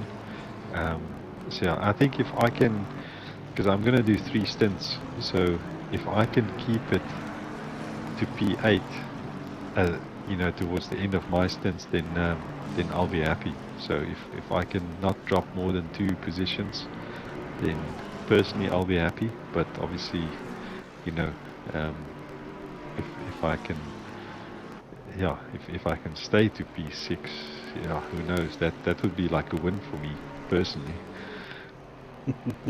and try and bring it home in one piece. Oh yes, yeah, I'll be doing all my stints at night unless it starts to get sunny again soon. But yeah, I'm actually looking forward to the night stints. I enjoy driving at night in AC. So yeah, we'll see how it goes. I just hope I can keep awake and yeah, stay out of trouble. Yeah, a lot of the guys actually like driving at night. I also like doing it, but I do find it does put a bit more strain on the eyes, and it does, for me personally, it does tire me out a little more than driving through the day. I don't know if it's the limited vision that you have or so, because if we quickly have a look, let's go on board with Cody Sherritt. I mean, that's all that you can see.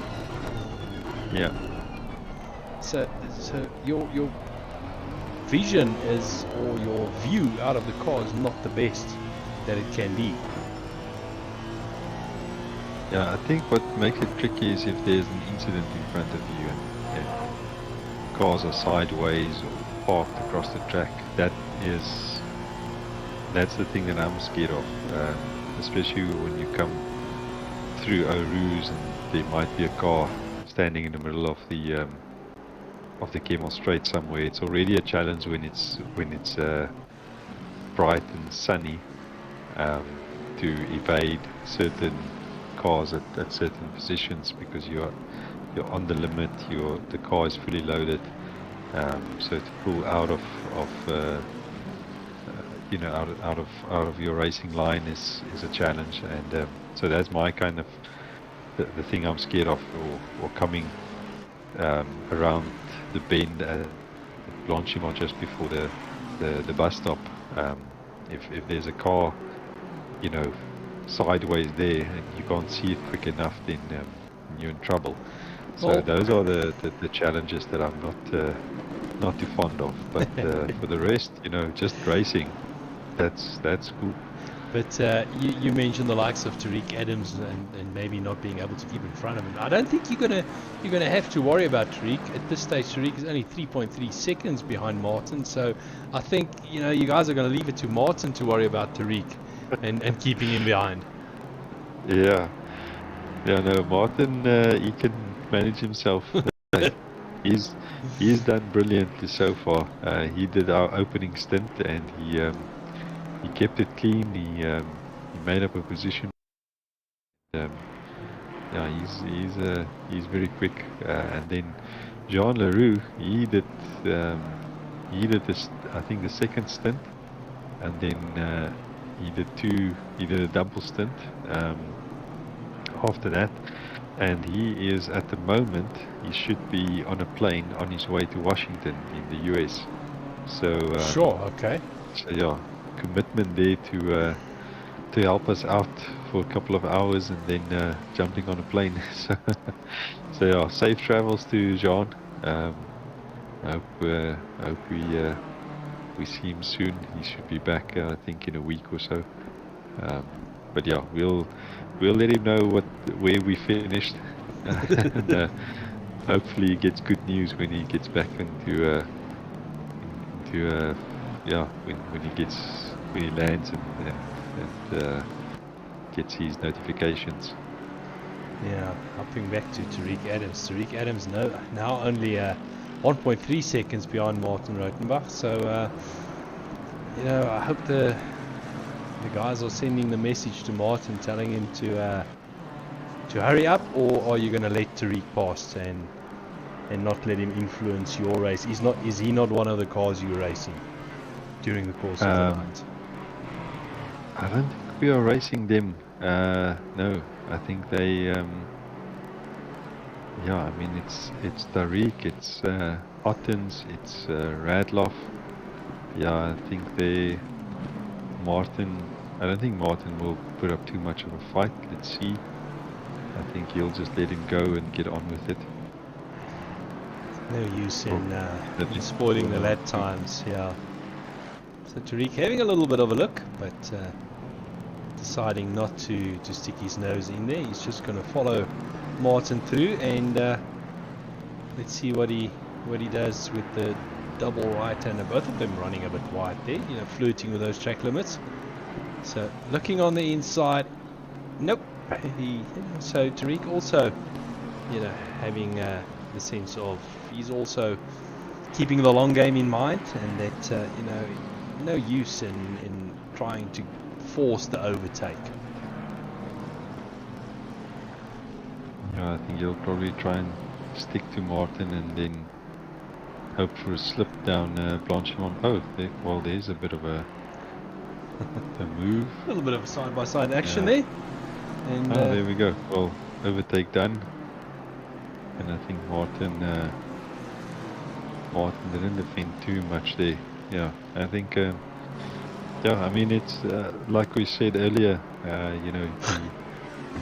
We'll fight the guys we know we can fight, but I don't think it's too sensible to try and keep someone behind when you know they are probably on a different strategy and probably in a different race.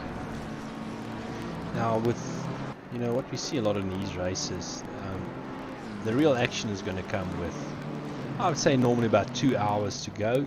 We're sitting with a situation that there's only really one pit stop left to make. So then you're really going to start seeing the battles develop and guys defending those positions, because then we're essentially in a Thursday night race. It's at the end of the race, one pit stop and before the end. So the guys then really start also studying each other, and we've found it on numerous times, and we know the guys are watching. They're watching those timetables and checking when their main rivals are pitting, and trying to figure out how long they will go before they're pitting again. So I think we're going to see some action in the last 2 hours. Yeah, no, for sure. I think we will definitely in the last 2 hours, like we've seen in the previous endurance races, everyone keeps it clean or try to keep it clean and survive and put themselves in a position where in the last 2 hours is where your whole strategy comes into play. That's where you can usually, if you've had a good race and your stints work out well, then you can start to think about, in the last 2 hours, are we going to do a splash and dash? Is the driver going to do a double stint? Are we going to go long? Are we going to pit a bit early and try and save fuel to the end? All those kind of things, track position versus outright pace. So the last 2 hours is usually when the race comes alive, for everyone who's still in the running. So I don't think we'll, if everything goes well for P1, then they won't be in a fight. But I think, there's, as I said, there's still a championship battle going on. My team is in P5 in the championship at the moment, and I think we'll at least try to stay there. So that's one consideration. But then our sister team and the team of Hybrid Academy, they are in the championship title fight. So there's a lot that can still happen and things that can that can play out towards the end. Yeah, and the one thing is, during the closing stages of the race, you're really starting to clock watch how much time is left in the race, and seeing, if the last 2 hours is absolutely that horrible time for me, because if you got your strategy just a little bit wrong, there's always that time where you're going to have to pit just outside that pit window, and then you're going to have to do a splash and dash at the end of the race. That's always the worst part for me, and we always try to stay away from it as far as possible, during the race. And we actually start here from 4 hours onwards, 4 hours remaining. Yeah. We start really working out how much fuel we need. Do we need to fuel save to not have to do that splash and dash at the end of the race? Yeah. No, it's but that's your planning. I think I mean that's where you need a bit of a strategist in the team. Jean Leroux, who is on the plane on his way across the Atlantic, he's usually the strategy guy. But I think between the rest of us, we'll try and see how it plays out and make the right calls. But yeah, I mean, strategy is a big thing in these races. As I said, some guys go for a slower map and try and stretch their stints to save a fuel stop or a pit stop or two. Others go flat out and use all their tires and all their fuel as quick as they can and try and go quali lap every lap. When they ask, so how much fuel are you using per lap? All of it. All of it. Yeah, everything As that much is as I can. available. Yeah. Yeah. I mean, there is a certain art in still maintaining a good lap time and saving fuel. I mean, as we see, the guys starting to do the lift and coast thing a little bit more, and some of these guys, if they have a clutch, also use a clutch to save a little bit of fuel. Yeah. No, they I know I can manage my tires. But the only reason I save a bit of fuel is because I'm just too slow. I'm not quick enough to use to use a lot of fuel. So my map 1 or my quickest engine map is already on fuel save when I take the wheel. So yeah. But we've spoken about it. I think I've spoken about it with AC earlier. Each driver in a team has a certain role to fulfill, and it's not always about, say for instance your teammates are doing 2-minute 18s and you can't match that. That means you've got a slightly different role to fulfill in that team, which might be a fuel saving role, or stretching the tires out a little bit more so that we don't have to change the tires out that often. So those type of things aren't necessarily bad in a race like this. Yeah, I mean, I'm not to blow my own horn or anything, but in the one race we had, I was on the second last stint, and I stretched the stint just because I was slower and didn't use as much fuel. I could stretch the stint about 5 or 6 minutes longer than we planned to, and that allowed our last driver to only do one stint instead of having to do his stint and come in for a splash and dash. So yeah, I think in that sense I sort of felt like, even though I was slow, I saved as a pit stop. I'm not sure if I was, I mean, being as slow as that, the pit stop might have been, I might have lost a pit stop's time anyway, although I don't think I did. But if you can stretch.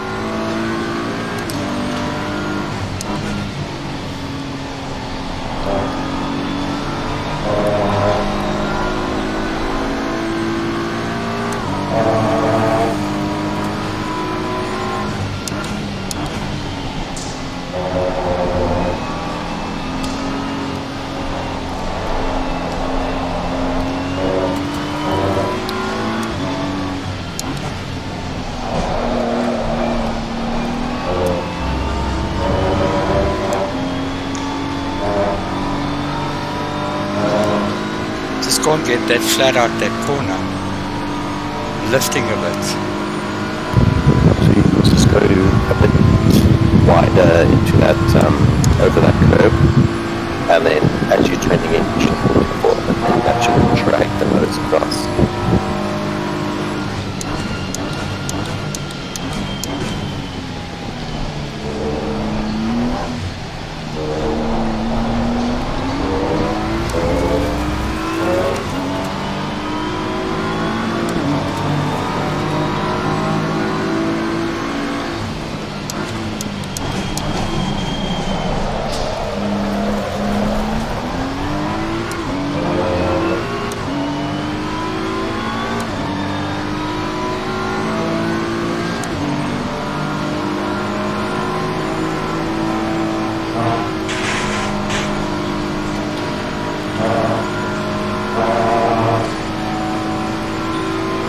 There's a nice lift, little lift there, not a big one. Just a little. Just a little lift. It's all about being that smooth operator. Sorry? Be that smooth operator.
Love this paint.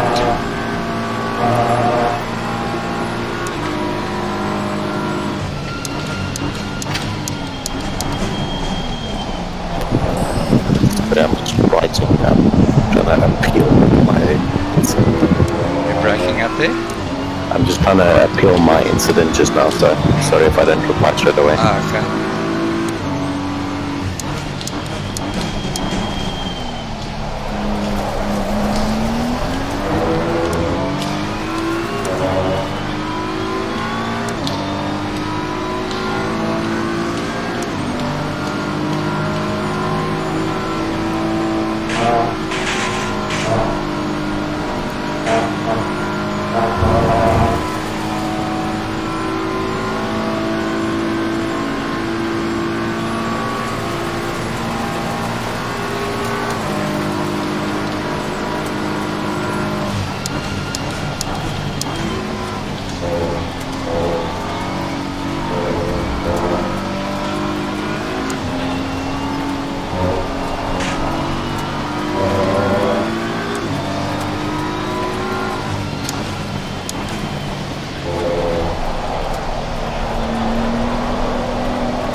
Long, you're correct.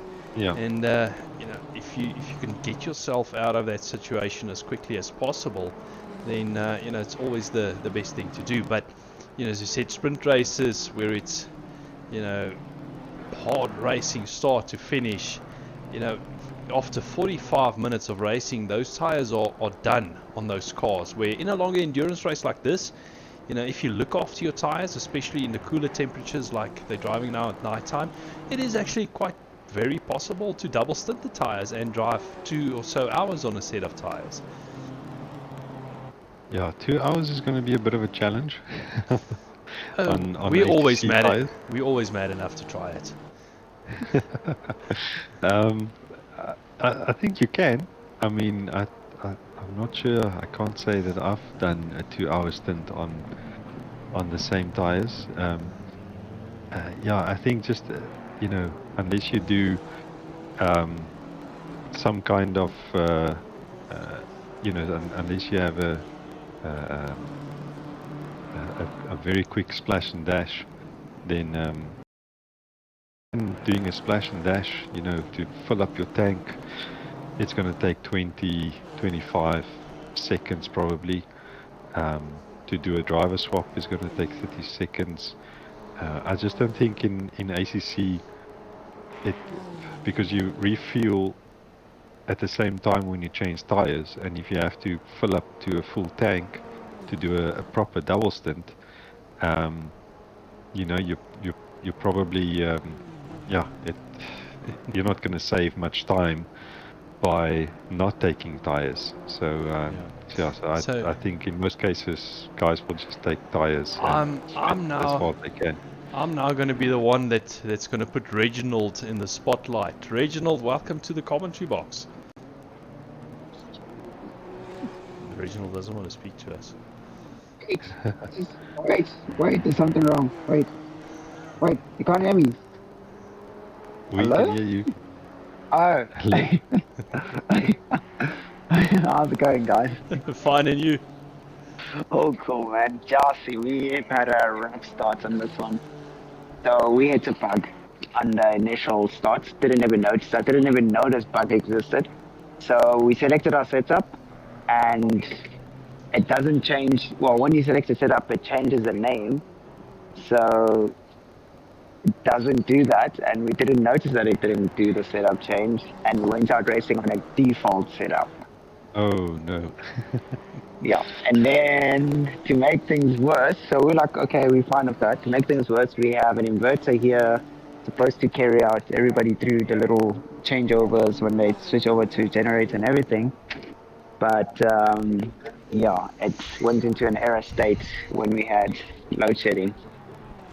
So that gave us a bit of an opportunity to try sort out the setup, and now we've got the setup going again, and she's purring fast.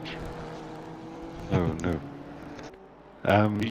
Gents, I'm gonna be going. I need to get back to my team, and but now that Reggie is here, I'm sure he will keep you company, Janeman.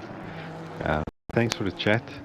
Thanks for yeah, for your long stint so far. I'm going. So no, I'm going for a record stint, it seems. Okay, great stuff. Reggie, welcome, and sorry I'm not going to stay too long, but good luck with the rest of your race, and I'll see you on the track in a bit. Nah, it's all awesome to see you out there. I haven't seen you literally on the track, but yet. No, but, I haven't been. Just know that you're going to get a headache. I haven't been. So, yeah, I still need to get in. Are you doing graveyard duty? Yes, all of it. Oh, don't worry. He's been demoted to the dark side. Yes, exactly. I'm also going to do graveyard duty. We're just going to do a changeover. It doesn't have load shedding, so hopefully we don't get load shedding on this side. Okay, cool. We'll see you there. Cheers, gents, Awesome. and cheers to the stream. Thanks enjoy. for all the viewers and the support, and we'll chat later. 100. Yay, you guys are enjoying yourselves in there, man. Yeah, VT says I'm going for a record 24-hour stint in the box. I don't know if I'm going to go 24 hours straight. We'll have to see VT. But Reginald, tell us a bit about the challenges. You've already touched on it, but you know, we almost halfway through the race, and I said almost halfway, 13 hours to go. How are things looking out there for you guys? So we're currently on a chase of not being in last place position. Mm-hmm. Shopping. And right now, I'm hoping that with the pace that we have, we'll catch up. Currently, I've been doing what, 2:19s. Okay, let's just get this straight for all the viewers. We're currently watching you on the stream. You are actually driving and with me in the commentary box. No. Oh. We're sharing a rig. Oh, okay. Oh. So it seems like we've got another flip on sale issue here. Yeah, this is much way of doing it, you know. But yeah, no, one of the big challenges actually, to be honest, it's knowing me, I come from a G29 lifestyle, and having to only have 1 day of practice time to actually get used to the direct drive, load cell pedals. It has been a huge journey. The fact that I can actually start posting the same times that I would on my G29, I'm actually happy because there's good progression and I'm getting faster and faster as time goes. Now we've seen the guys, and making all sorts of plans to get around load shedding and sharing rigs and trying to do all sorts of things. So it's one of those things. Whatever you need to do to get to the end of this 24-hour. Yeah, end of the day, it's all about fun, and by doing all of these things, you actually learn a few lessons in life. Learn how to make plans. It's not really the end of the world if you can't race at home sometimes. Look at me, for instance. I can't race at home. Load shedding would destroy me if I race at home. Yeah. If there was no load shedding, I bet I would have been doing this all alone. But so you're just gonna go solo. You're gonna one-up me and Steven and just do a 24 solo. Yeah, that was the idea. But unfortunately, our South African situation is not gonna get any better to allow me to do such a thing. But is that your excuse? It's my biggest excuse. Like, the relationship doesn't work. We on and we off, and we good days, and then we bad days, and then we terrible days. So yeah, it's another thing here. I don't know why this relationship is not working, but somehow. I'm going to keep this in mind because in the next commentary, we do for Race Face. I'm just going to mention Reginald's excuse for not doing a 24 solo is load shedding. Yeah. Yeah, it's load shedding, there were a lot of guys who were offering, like rigs and everything to do the 24-hour. But none of them said they're going to offer some sort of power because that was before the power. That was like, 3 months ago when we were discussing the 24-hour? So it's one of those things, unfortunately, it's a South African thing. You can't do anything about it, and also, for somebody to help you out with alternative power and internet, it's quite costly. Yeah. But here we are doing the 24-hour for the first time, actually. It's we are as the streaming side of things, we are using the load shedding as excuses to do the changeovers in the streams because, as you know, we can't do a 24-hour stream on YouTube. So because it won't even record. It won't record it. So we're breaking up the streams for load shedding. So that's why we are sometimes doing a 3-hour stint, and then we'll do a 6-hour stint, and then a 3-hour stint again. That's all because of load shedding. We do the switchovers, and that's how we're going to split the streams up. That's actually a really cool way. I didn't even notice. Actually, now you mention it, I'm like, okay, that's actually quite smart. I actually did not notice at all. Oh, that's good. So how's it been so far in the box? It's been a while, chilling in here. Has it been lonely, or you've had a lot of visitors? Well, I've had a lot of visitors, and the guys on the YouTube chat has been keeping me busy. We've had a fair bit of conversation. All the guys that don't want to come to the commentary box, they chat away on YouTube, and we've had a couple of our usual suspects there keeping us company. So it's been quite interesting. Yeah, look, it would be nice if the guys up in front would slow down a bit. We need to catch up to them. I've already, I think, I lapped 3 guys on the 3-hour stint that I did. So it's not bad. It's a bit of unlapped, not lapped. So yeah, things are getting better, but they must just slow down.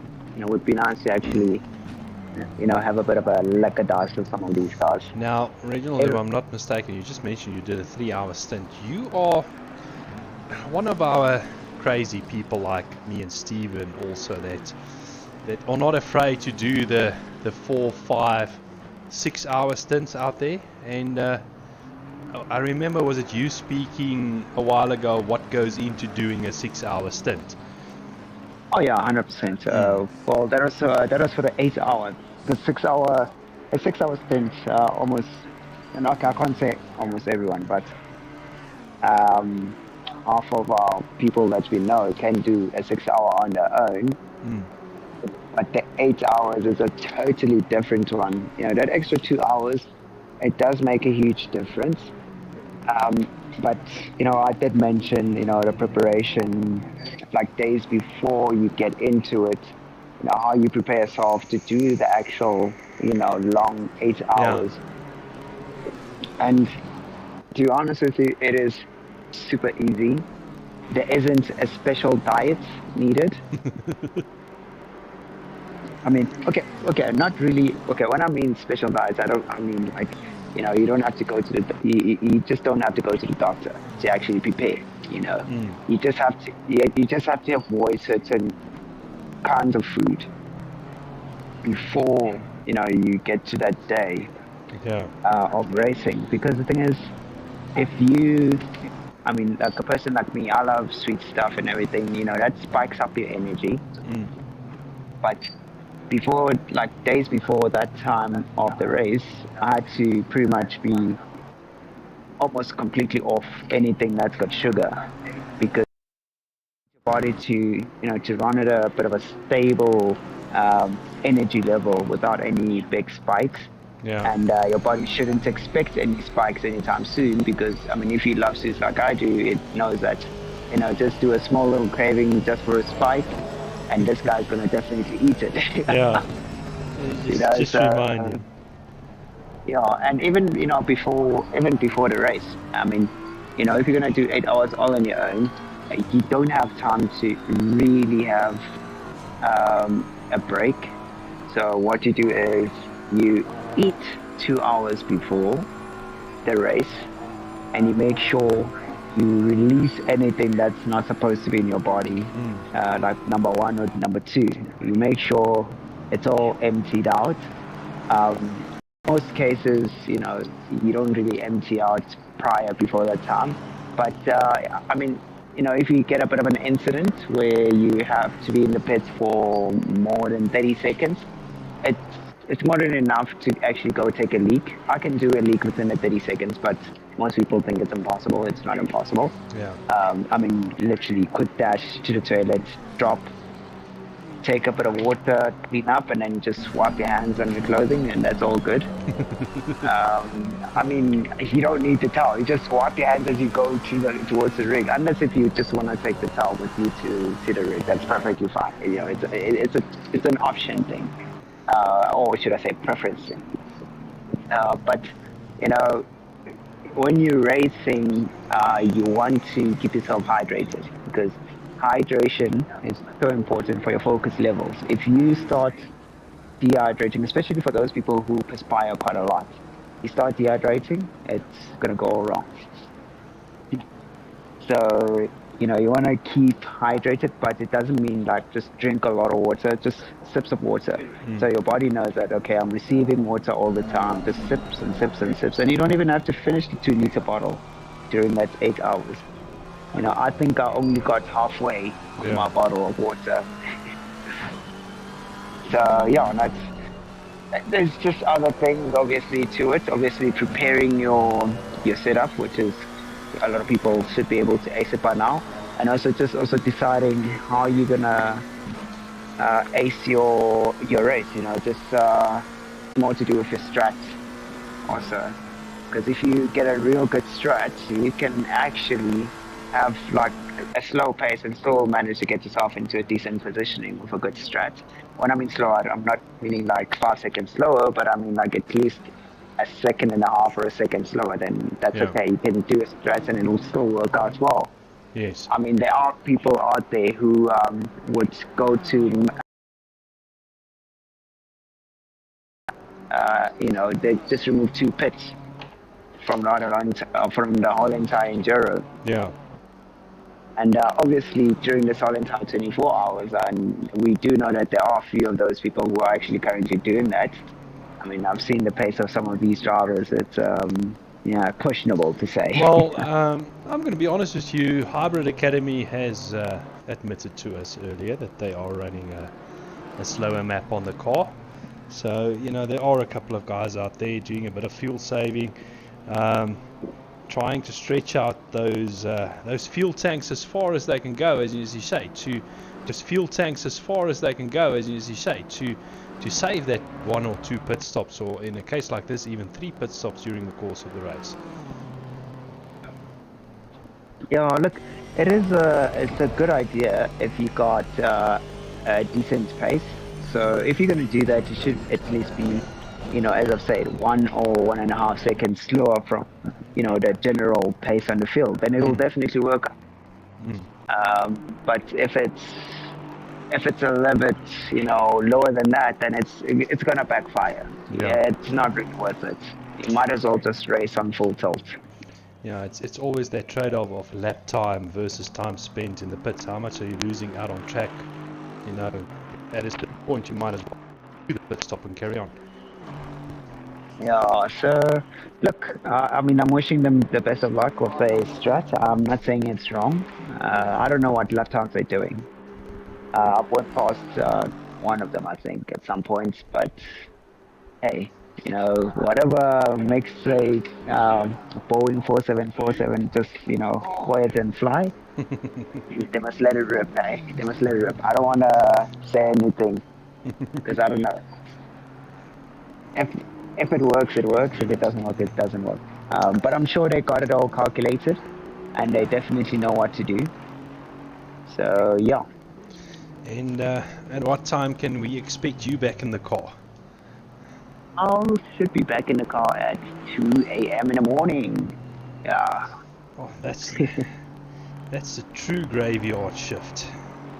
Yeah, it's the dark side, the true dark side. It's pitch black, I'm looking at some of these guys. They are really cranking in some real good times, and they're always fresh. And I'm sure most of them are, not everybody's privileged to have an engineer. Some people have engineers. I know who do. But actually, I wanted to ask you something. Who do you think is going to win this one? I think it's still very early to say. I mean, we've basically got 12 hours and 41 minutes to go, and it's very difficult to predict. At this stage, the team of Luke Addison and the Sherwood brothers, they're looking very good. But me and Boozer spoke about it. It takes one thing to go wrong for it not to look so good. Like Mr. Dive Bomb from 4-car lens. He would have. So Luke would have actually T-boned me. He took a real big gamble on that first stint, because that was still on the. I think it was still on the first hour. Yeah. No, it wasn't the first. Yeah. No, it was the second hour. That's when I was doing the second stint. He took a huge gamble of dive bombing from 4-car lengths away, and I was already committed to that corner. Just because I gotta. I'm a decent human. I didn't want to, close that up. Yeah. But that dive bomb. Oh, he could have ruined that race if he had done that. And then end of the day, obviously. So what I've quickly done for you is I've thrown out a personal best of all the drivers currently on track. So just for interest, that should show you a little bit of an indication to what lap times everybody is doing out there that's currently out on track. So for all the other teams watching, here's some inside info for you. Some toss info, hey? Yeah. Just putting it out there if somebody wants to take a photo and use it as a bit of information to see. That is the personal best that the guys have have done out there. So all those sounds look really nice. The fastest is not listed from the fastest. say again? Is time listed from slow to fastest? No, that's not. It's position 1 through to 21, and that's the driver currently in the car. That's their personal best. Alright. Oh, makes a lot of sense. Mr. Moore is really cranking some decent times, but look at Tariq Adams rocking it out. 217, Jay. If I am not mistaken, they have gone quite. I think the Sherritt brothers, Jordan has gone a bit quicker than that. He's posted. Yes, he's done a 16.65 something. That's the fastest lap time. Look, it is an insanely quick time. I wish I could do that. Then I would catch up ASAP. But yeah, look, it's really good pace. Hopefully, we would love to see these guys in an actual race car at some point. Yeah, it's interesting to compare sim racing to real racing and see how they get on, because sim racing and IRL racing, it's two different types of things and two different types of feel to the car. Yeah, besides the feel, you could have the best car even, and if your gut is not ready for it, it's not going to work out. If you don't have the guts to take the corner at 150 or 160 or 180 or whatsoever speed, you're just never going to be fast, even though you got the fastest car or anything like that. You have the best team either. Yeah, we've had the likes of other drivers in the commentary box a little bit earlier that do racing in real life, and they explained it's not just about the fact that it feels different. It's also about the fact that you are actually going at these speeds, and you're not just sitting in a rig, standing still, looking at a screen. So it's a different mind game also. We made the comment of if something goes wrong in a real race car, it can hurt yourself, it can hurt the car, and it can hurt the wallet. In a sim type of scenario, you just press toe back to pits and your car is fixed. Yeah, that's the thing is most of these drivers, they drive so aggressive. I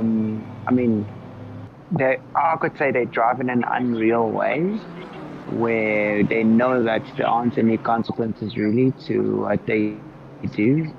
Getting a little small bumper scratch is nothing to them. So they'd rather be looking at those lap times instead of being a little bit more cautious on trying to bring that realism factor. It is there. It is always going to be there, but I don't know.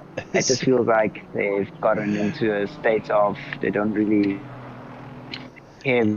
You spin the car out or whatever, it can recover. So, Reginald, I'm quickly having a look here on the chat, and a couple of suggestions have come through for your next solo enduro endeavor. Stuff like using a bottle, get yourself an adult nappy, or even making use of a catheter to not having to go to the bathroom. That 6-meter sprint to the toilet always works. It actually keeps me nice and fresh. Hey, we've got Sean from LTR joining us in the chat. Good evening, Sean. How was your stint? And I see Flip van Zyl. I hope it's Flip van Zyl that's currently in the car. Currently 12th place. How are things working out for you? Original, it's at the end of the day, these type of things, it's whatever works for you that you can make work. And we know everybody's different, and what works for the one person does not always work for the next person. Yeah, that is definitely true. We're all individuals. Everything is always going to be different. I mean, thinking about a catheter, I mean, catheter is just going to be so much admin work to it. Admin. Yeah, physical admin, obviously. And I mean, I could imagine, you're sitting there and you're busy racing, you're looking at you in the stream, and hey, we got this guy racing, service, racing, relaxed face. Yeah, that would be quite interesting. So we've got one of your competitors back in the commentary box. SC, how are things going out there for you? I must say it's going extremely well, Reggie. Nice driving there. I tried, man. I tried. It's rough. No, but it's actually not going bad at all.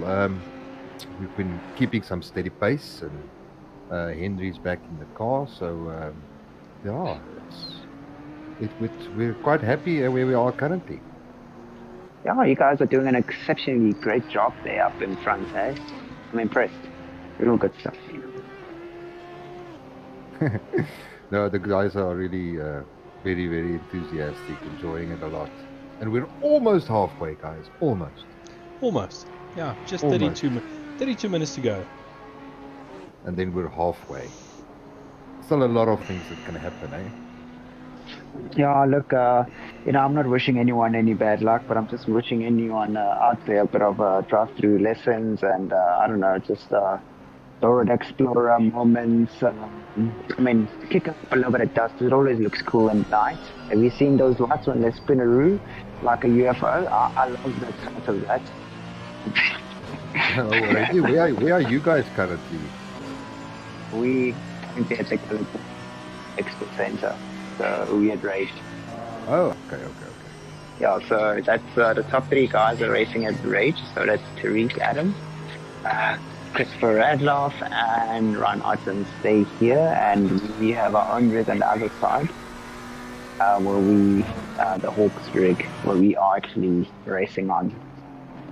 And we got two people on standby at home in case things go a little bit sour on our side. That's nice.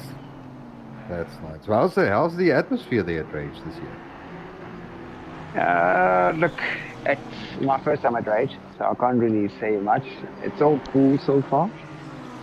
Seeing a lot of cool things out here. But I mean, if most of the guys entered the competition, they would have gotten some tickets for rAge.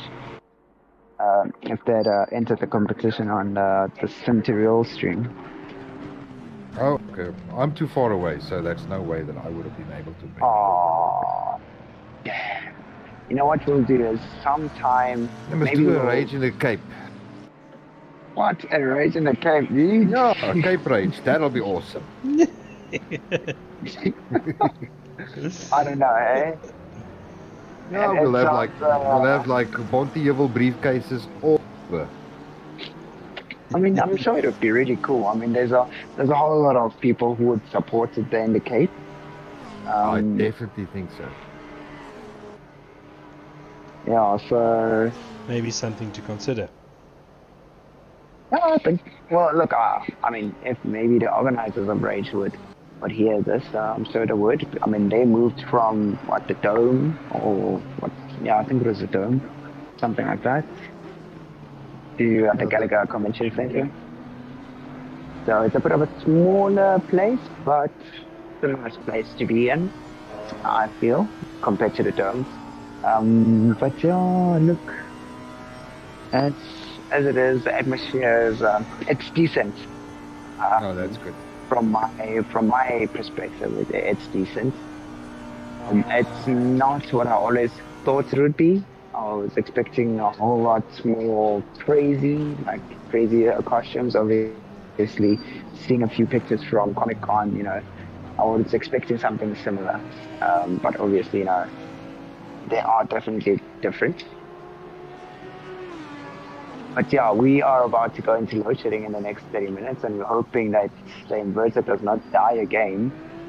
So I'm sure the guys who are being chased by Terry Adams right now, they are clutching their bum cheeks.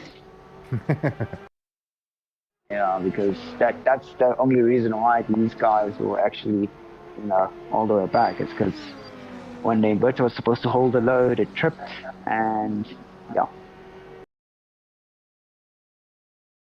all trying to get into the chase for their first place. But you know what? I don't know. I feel like Luke will be venturing out there like a UFO. I know he's a person of ventures. But yeah, we'll see. Something happened there with Luke now on the stream. I think they lost it. Let's quickly jump to Luke. Yeah, there is definitely. As you were talking on the stream, I Sorry, was watching them. sorry that I'm being so quiet. I'm busy sending stuff to Steven when he takes over the stream. No. It's all cool. It's all cool. It doesn't look like he got any damage though, but there was a moment there. I think they lost their rear. Oh, what? Maybe he's shocked that I'm on the commentary. That's all he's listening. He's like, oh, how dare you say such about me? I think you put the curse on him, Reggie.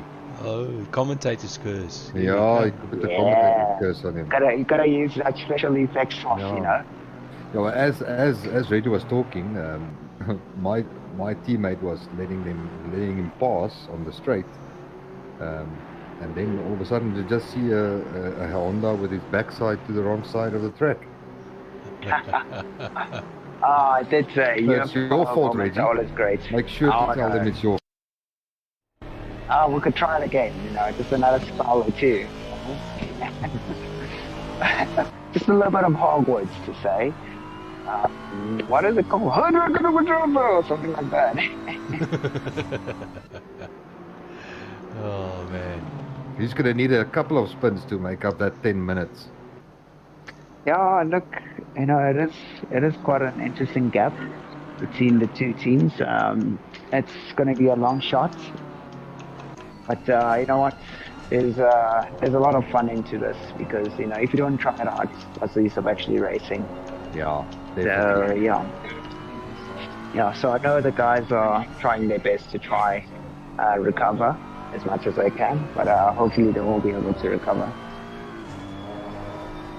But yeah, I'll pop into the comms a little bit later on or sometime later. I'm just going to start preparing a few things for load setting to make sure that we don't get knocked off again. And if we're not here, you can just talk to yourself. Oh no, it's okay. I talk to myself all the time. I think. Just don't answer yourself. Oh no. When you hit that level, We're currently looking at JW False Kink, and Jason McGregor telling us JW is driving without force feedback, doing some serious damage limitation right now. So, that car didn't look very happy, so I can understand. And we actually saw him coming to a stop there. So just tell them to park the car, restart the game, come back up again, and then we'll meet them right at the bottom of the driver's stand. So at this stage, he has parked the car on the side of the circuit, so they are stationary on the side of a circuit. Maybe trying to sort out the force feedback? Yeah, or maybe he's just parked the car there to try and sort out that force feedback. So that is smart because instead of going into the pits, he knows he's not going to lose as much time compared to just being on the side. But where is JW False King now? It actually looks like they're disconnected. It does look like it. We only have 20 cars out on the track at the moment. So yep, they are. They must be going to come back in again. Look, they won't fall off that back. I mean, it's in and out, and 1 minute of hold time? They should be okay. Yeah, we'll have to see when they come back where they will filter back out. Alright, gents. I'll see you just now, and cheers, Reggie. Yeah, enjoy the stream, and thanks for everybody who's watching. Yeah, enjoy your stint a little bit later on. 100%. So I'll see you guys. See you later. Yes, Reggie. So there's some action here at this late hour. Yeah, it's Things going wrong. Look, it's half the race still to go. It's by no means said and done at this stage. Absolutely. And how are you guys carrying on? You actually, at this stage, looking quite good. I mean, well, I think the guys have been driving beautifully, I must say. Henry's sitting in 4th position, so that's. Yeah, I did a stint as well. I'm not the fastest, but at least I had no track cuts and no damage. So then that's a win in my book. So as long as you can bring the car back, don't lose too much time, and make sure that it comes back clean and in one piece, then I think it's a good stint. Right, we're back to 21 cars. So they did most probably a driver swap. I moved my head out the way now. Yeah, it's hot, yeah. Yeah, my rim's boiling. Is Flip almost ready? Yeah. And you're doing brake change? Flip, are we doing brake change? Yes.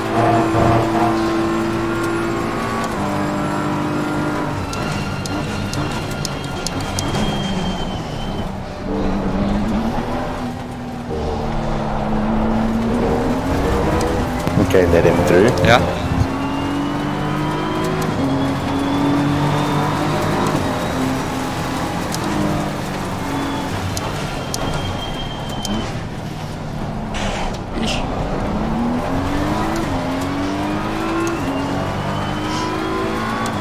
Okay, you got P1 behind you, 2.5, so just keep doing your thing for now.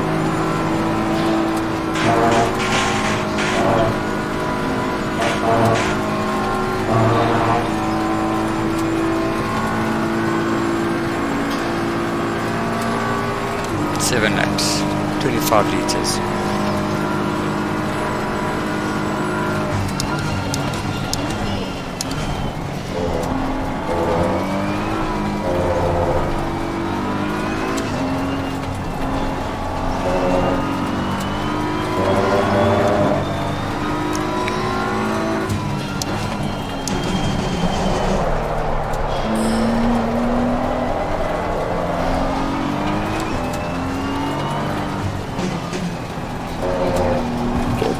Behind you. Nice, nice. Come on. You clear, you clear.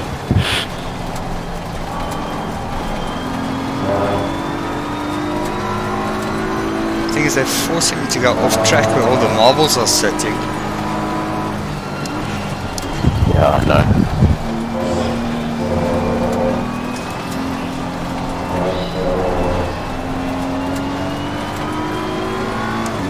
To 9th now. Yeah, I suppose disconnects had to go back to pits. Yeah. Because there's another one disconnecting again.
How you left?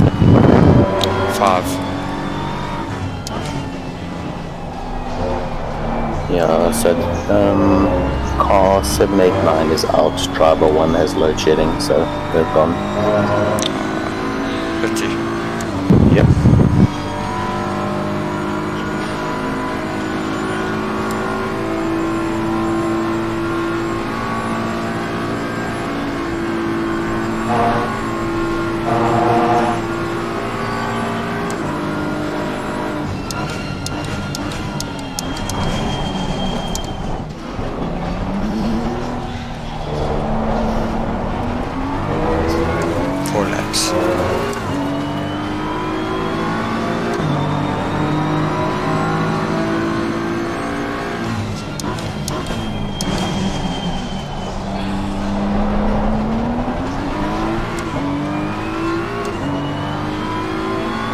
Lost 2 cars. What's that?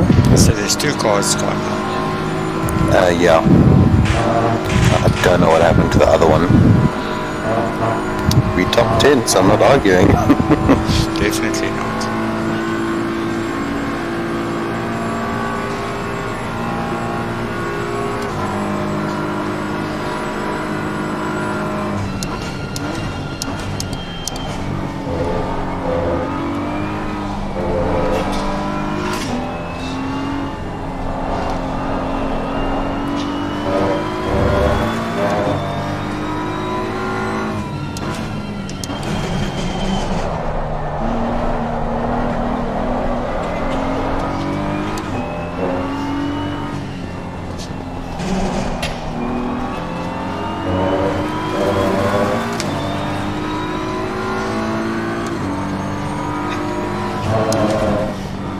Flip jumping out to keep himself awake.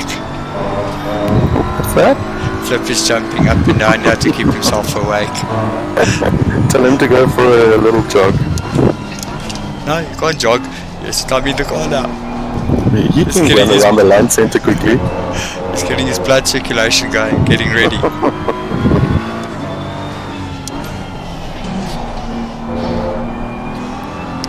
more laps. So I think I'll do 1 more lap and then go in. Okay, and then just remember to do the brakes. Flip already set all the stuff. Flip, just double check pit stop.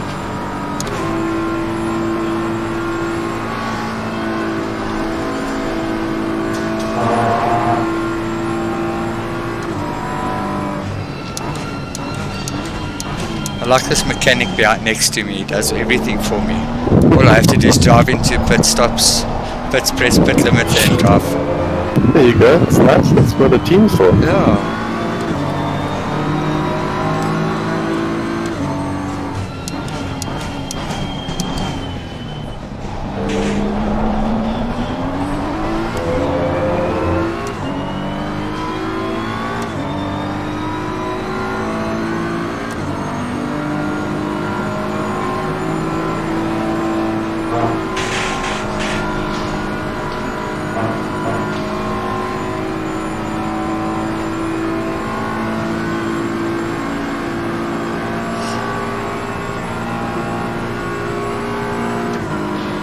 The guy 90 is on the same lap as us.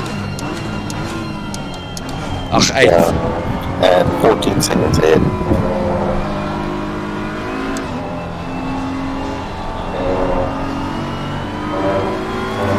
You had a good stint, man, on that. Except for that one spin has been clean. Yeah, you didn't put it in the wall, that's all. For a change.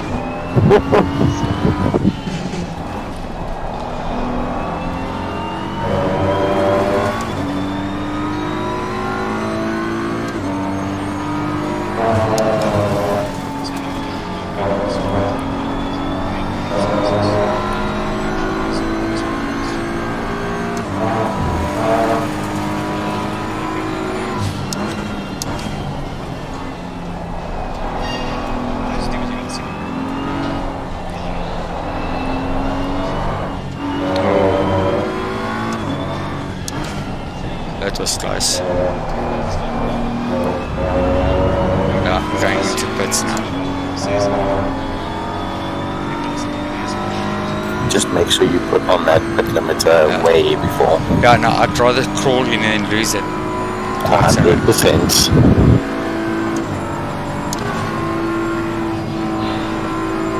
I don't want to cause a track limits, track cut.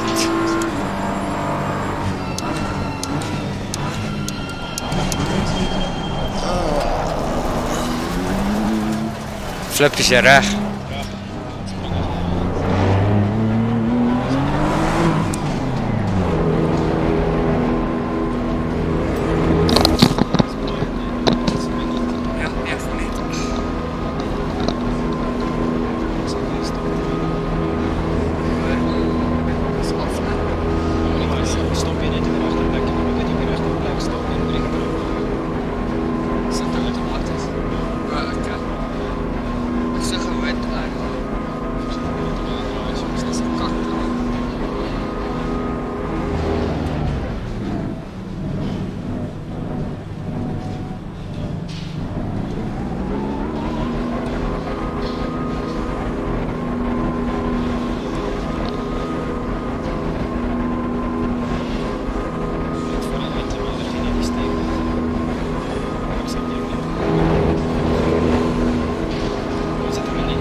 Get off.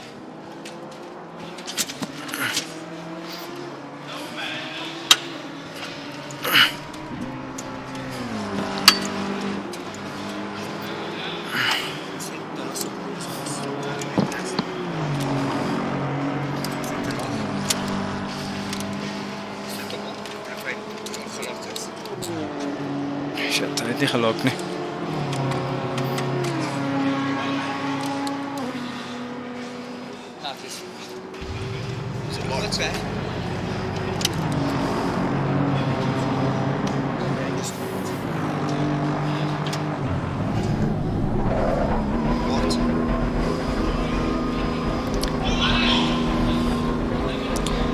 We'll drive it like this. Okay, you got clear exit.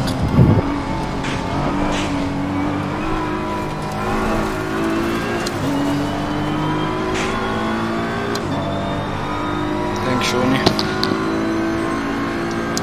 Good. I'm driving a bus.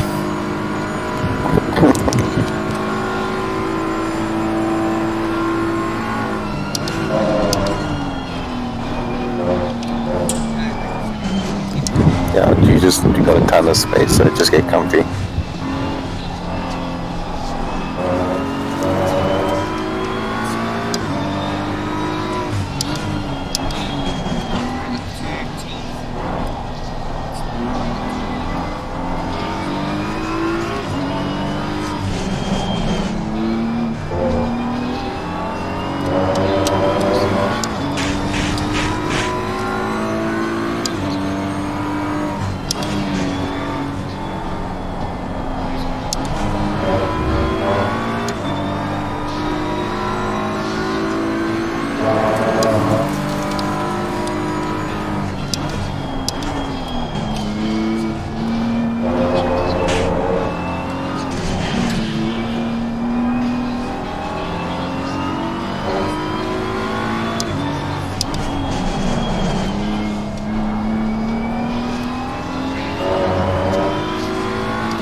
Etienne, kan jy vandag wikkel hom net bietjie dadelik, kyk of hy lock. Ok, is beter so, is reg. Ja, is reg.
Hey, Shawnee, talk to me, buddy.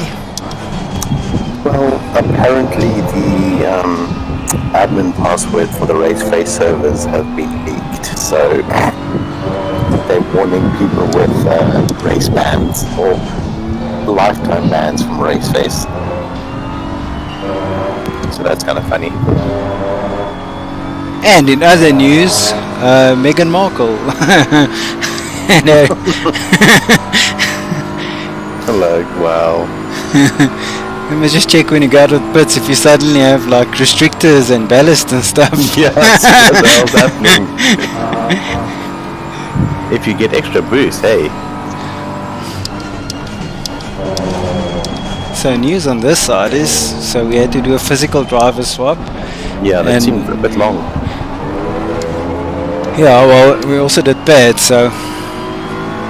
Ah, yes, I forgot about the pads. Okay, I was wondering why it just taking so long. But now, the steering wheel's got like a adjustment, so you can lift it and then get in. But now it's stuck right up in the air. Oh no, you're kidding. So I'm driving like a NASCAR bus. Oh no.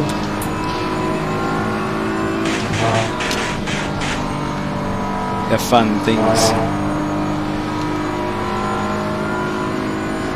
Yeah, P13's catching.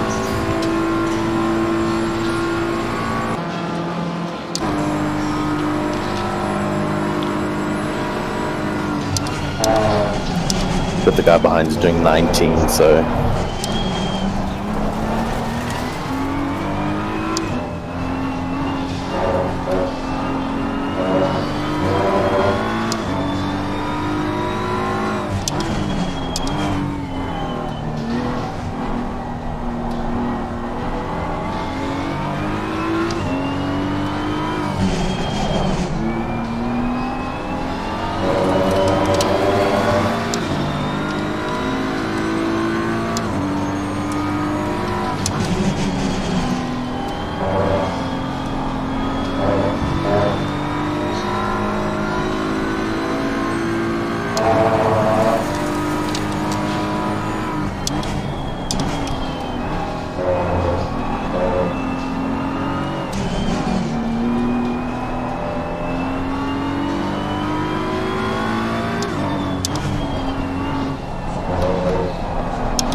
Why is Dylan awake? Tell him to go back to sleep. He can't sleep.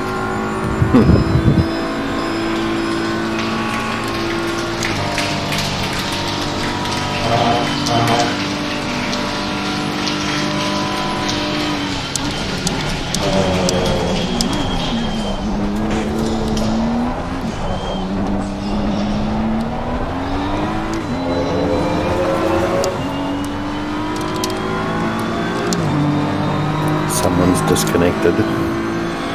Hopefully it's not me, because we just had load shedding. Nah, just you still good.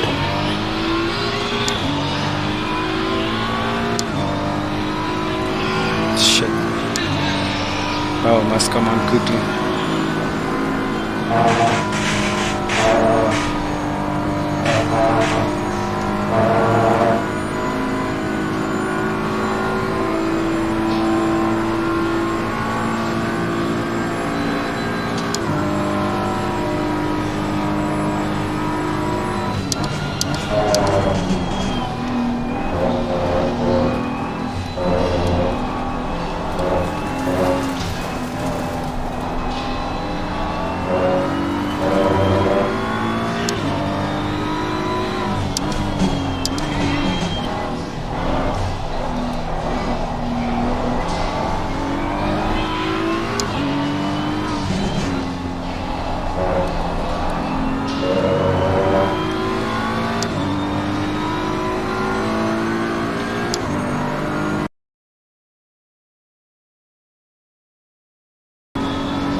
That is a curb.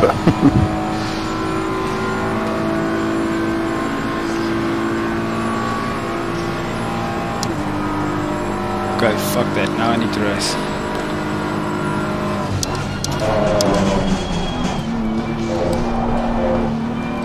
It's getting slippery like hell. This is sketchy. How are your pressures?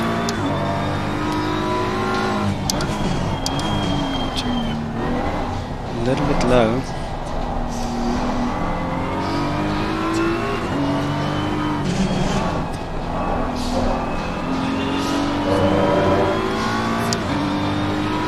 .27.3s. But I can see the dew on the painted strips. Okay, so getting super sketch. Yeah.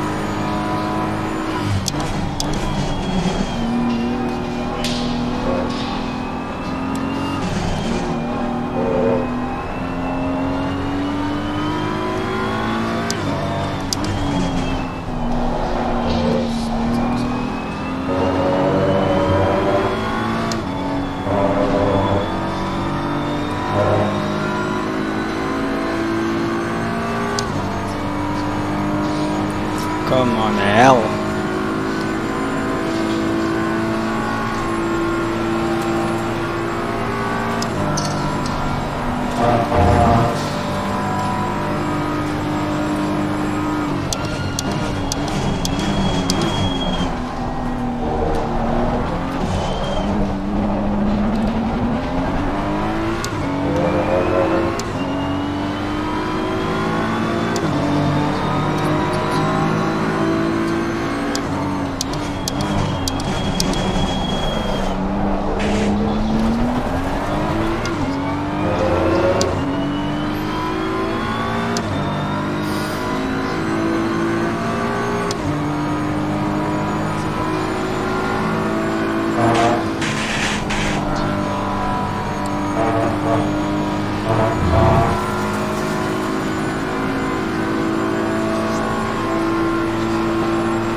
Fun? Oh, sure. Yeah. I can't begin to explain to you. Driving a bus. You're also gonna hurt yourself a bit doing that. So the steering column is loose in my hand.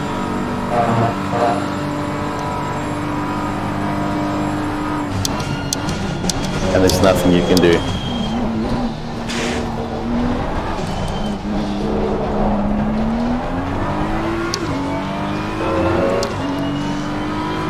So when you go to full lock, my arms actually cross and touch each other.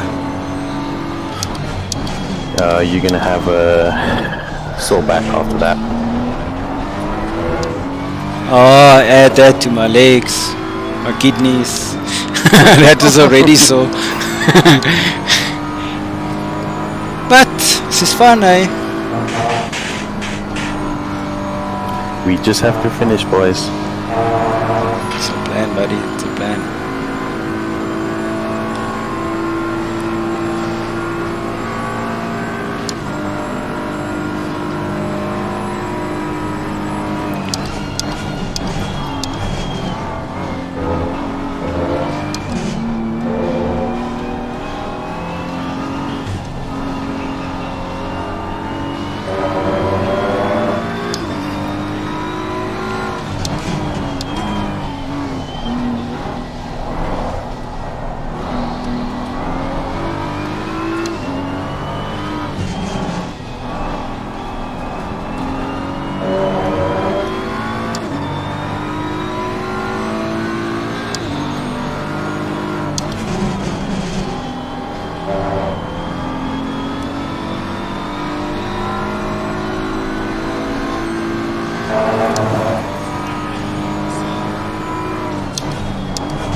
Sounds nice and sketchy. Yes. I'm gonna now on the straight pull up ABS 1.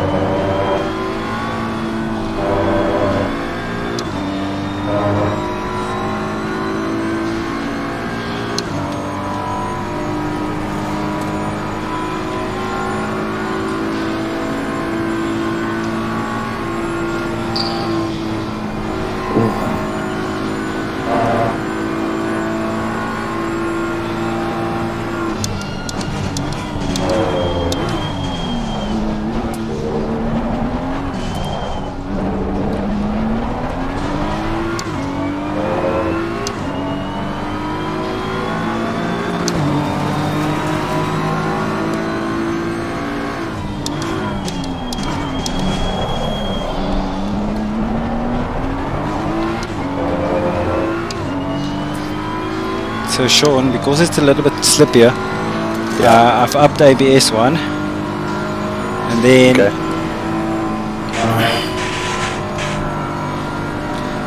brake bias I moved back 2 clicks. Alright, cool. That's too far.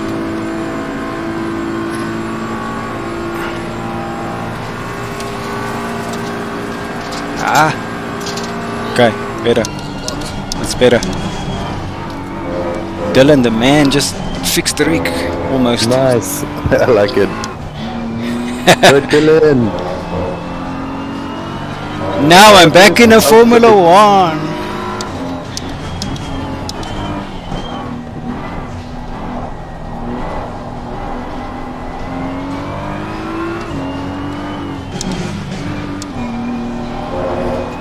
You still got a ton of laps there. 24. Yeah.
P6 behind you, 2 seconds.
check at those lap times, man. Much better. Yep. Yeah, Dylan, but girl.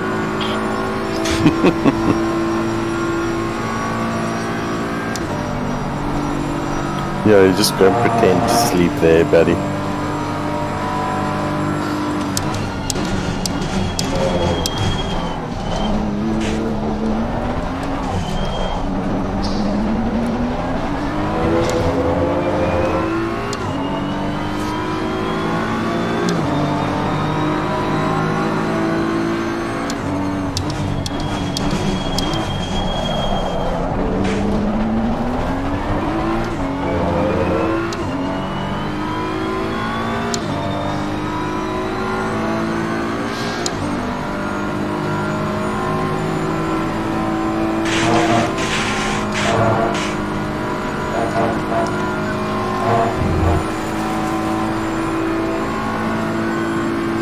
Got away with the track cut there.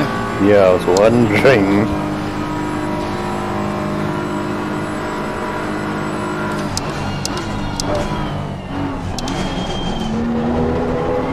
Okay, P6 behind.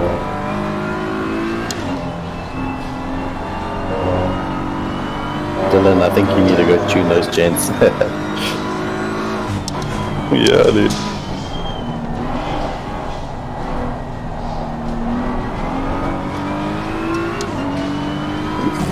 Send it.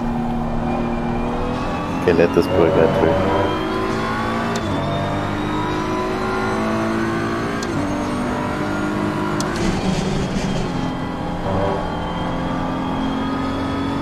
Now he's dropping back. Yeah, you must let him through. Yeah, go give him a go. Wow.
also think we're one of the first ones to actually do a brake pad change.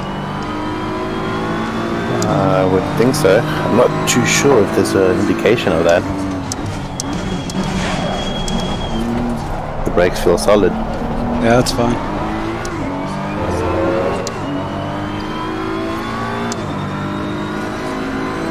It's not like we have one of those brand new SimCube or whatever force feedback stuff. Those In pedals fact, are- yeah. That price tag, yo, that's insane. I'm just listening to Dylan Kawa. on the stream as well. What's he chirping? No, Steven, he gave Steven some uphill and now he's just doing a lot of lacquer talking about the team and stuff. It's good.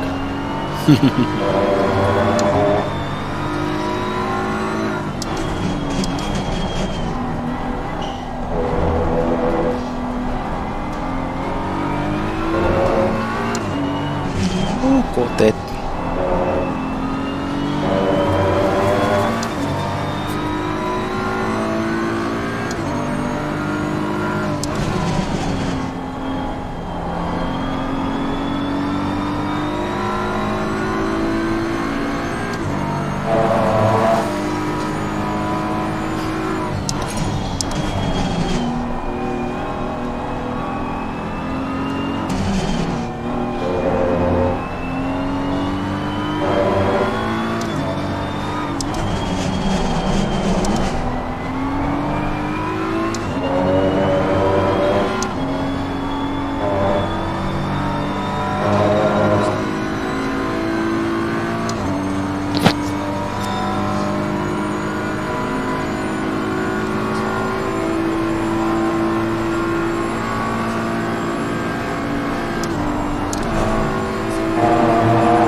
Yeah, I'll just leave him to it.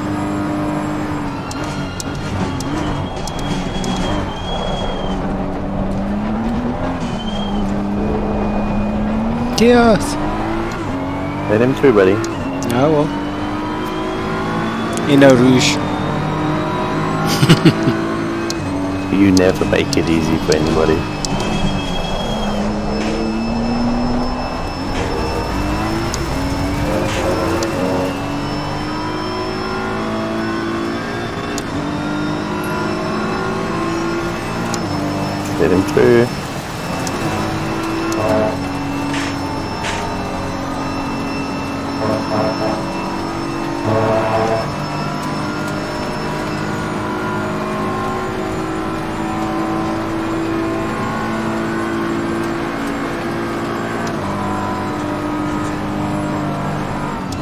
Nah, much further. I heard you with the official stream. Hmm?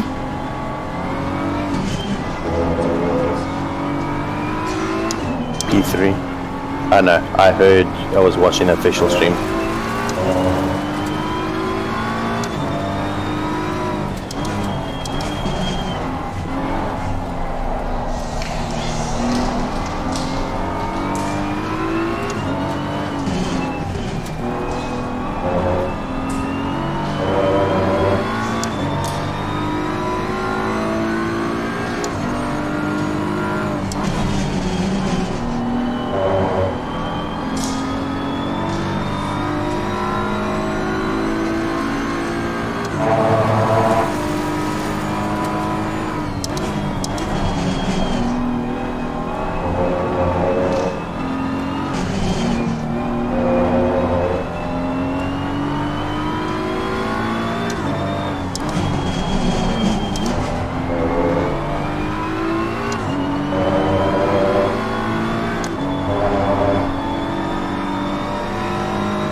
Was that Clue?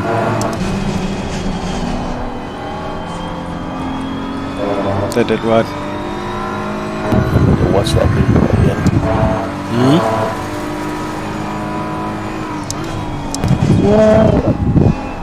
That was huge.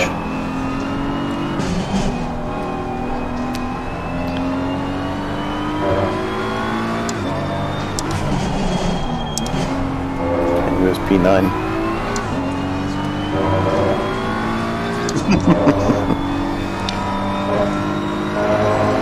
How you feeling there, Flip? Okay. You happy it's not a bus no more? It's better.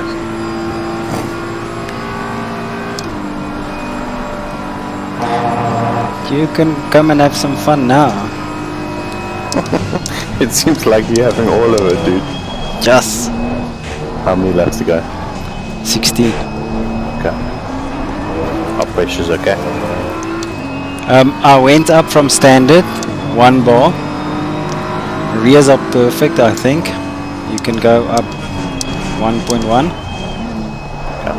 on the rear. 1.2 left front. And I think 1.4 right front. But we can chat now. Cool.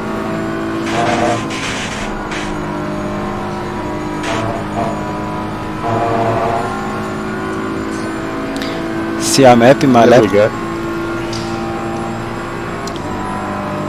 P10.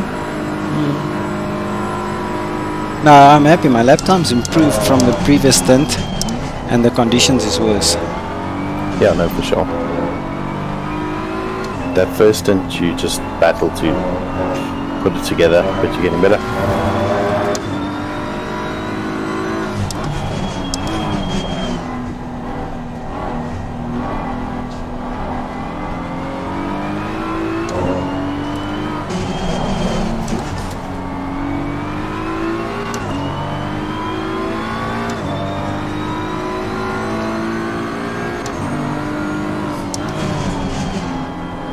Remember, we've got that 3-minute pit stop out of the way for pads. Now it's just a run to the finish. So I think others are gonna gamble on not doing pads, and then they just might run into issues later on. I'd be surprised if they did. Yeah. Or they're gonna just try and see how far they can extend this one without doing it. Because it can last anything between 12 and 20 hours.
Yellow flag, careful, on the left, rejoining.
Stephen can talk.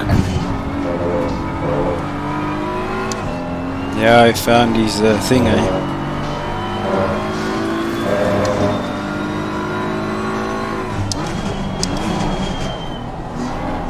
It's funny, jeez.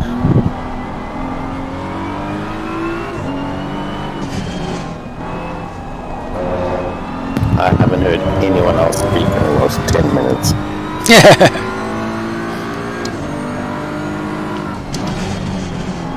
Dylan, it was nice when you were there because you kept him quiet.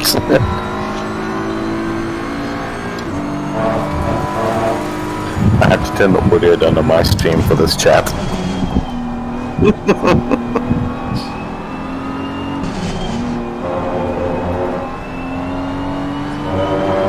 No, dude. Without oh, jeez.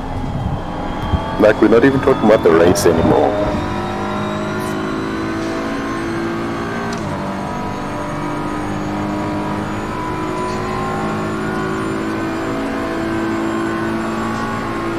You got a plan.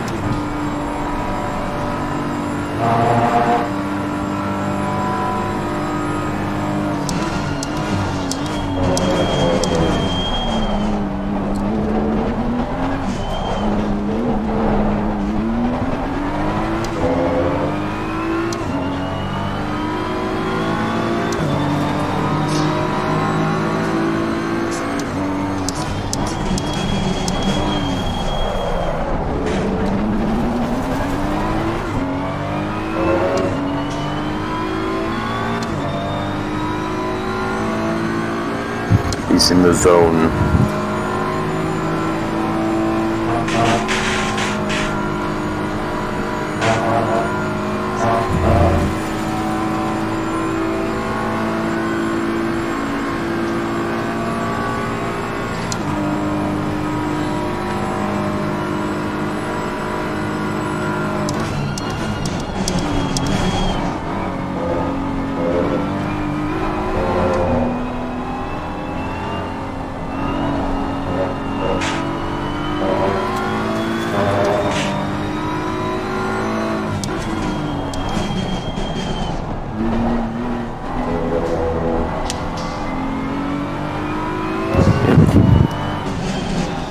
Devon left. Okay, you got P4 behind you, 1.8. 12 laps.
P4 behind. not a corner where you pass this.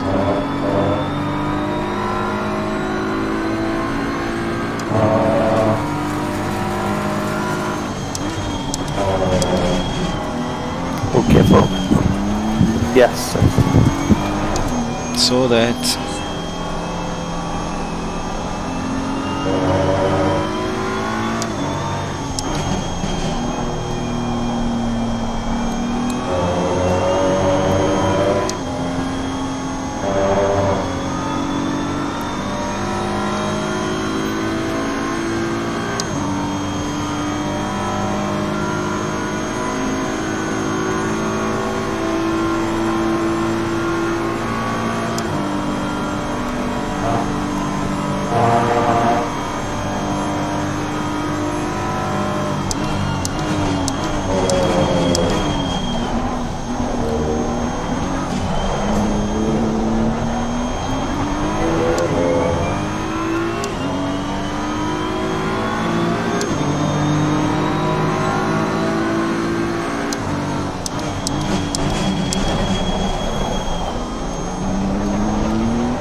See, I'm a bit of a betting man. So where do we bet that he's gonna take out Bertus?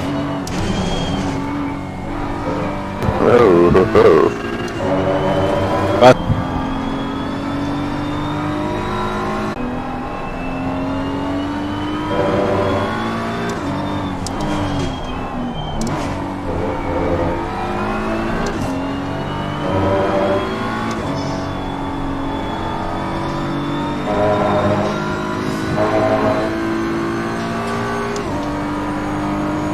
Yeah, P11 is 28 seconds back.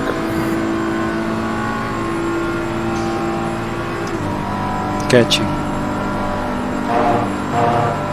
That's what he's trying to do.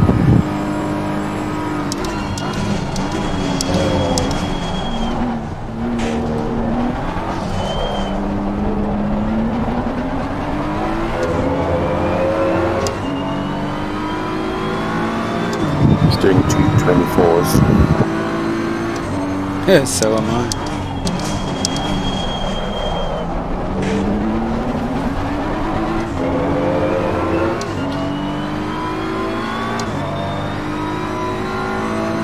The guy behind him doing 220s. Bullion. No, 17 first aim. He's a back marker.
Check.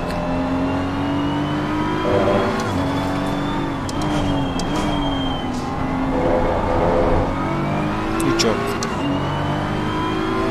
Check this guy is going to win the whole race in this stint.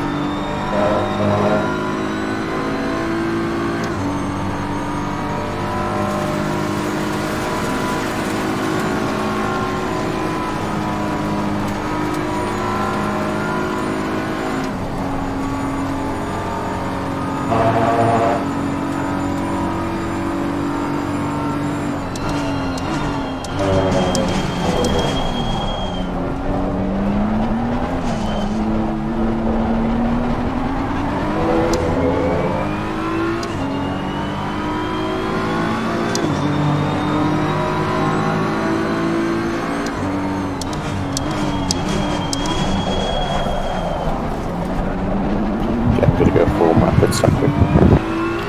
Yeah, 9 laps. Sweet.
How many laps?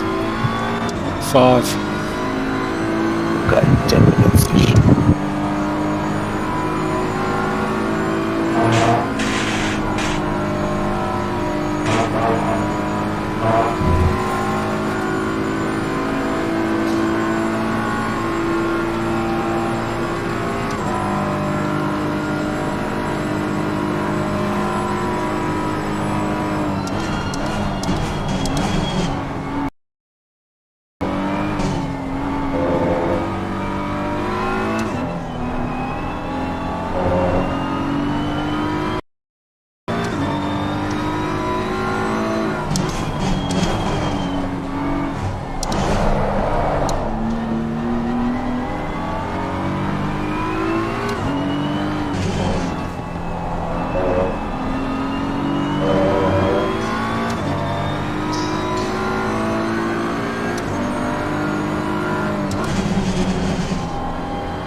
Okay, Sean, you requested. I went up 1.2, 1.4, 1.1 at the rear. Alright. I'm just checking over saying the front right should go up another 2 clicks. Yeah, that's why the one was 1.2 and the other one was 1.4. So you want to go even more? Just another 1 on the front right. Okay. And then we should be good.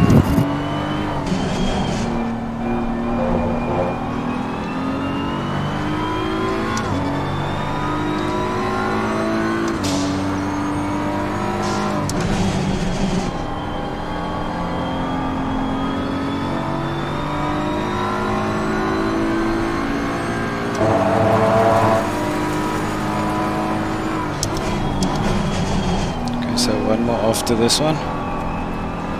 Alrighty.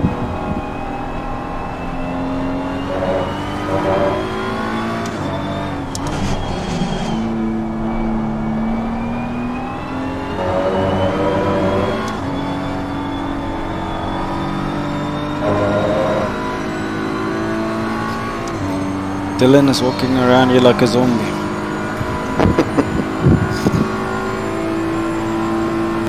He needs a nap.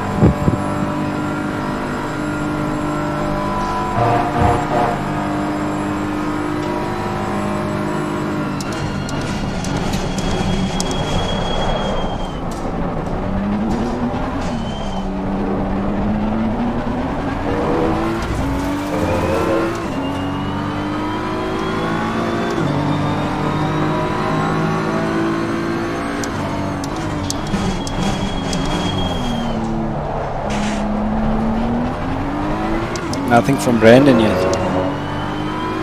Silence. Dead batteries.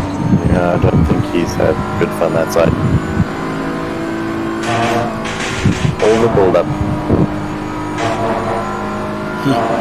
Maybe you can get some stints in tomorrow if he's lucky.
Nicely done. Yo, no.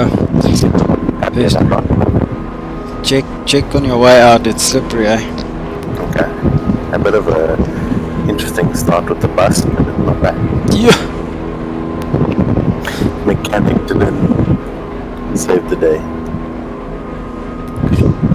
Yeah, you picked up like a second and a half there. Yeah, but it was terrible before that, eh? Thanks, Dylan.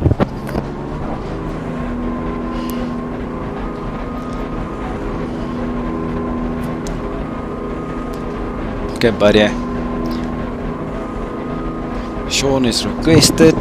Tires are fine. You're getting 120 liters. Ready to smash it.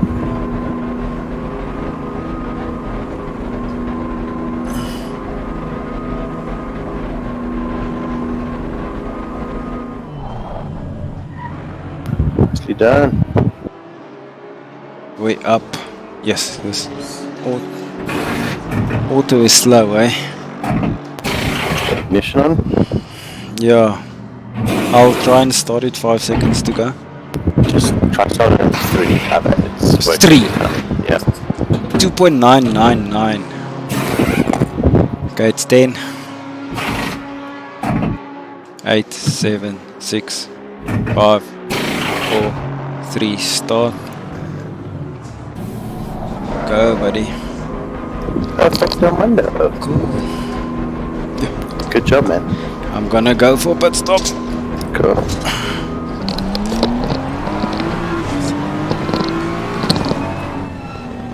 I got an eye in the sky.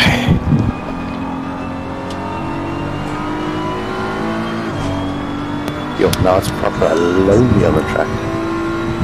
Okay, I got Jeff behind me.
Find those 219s.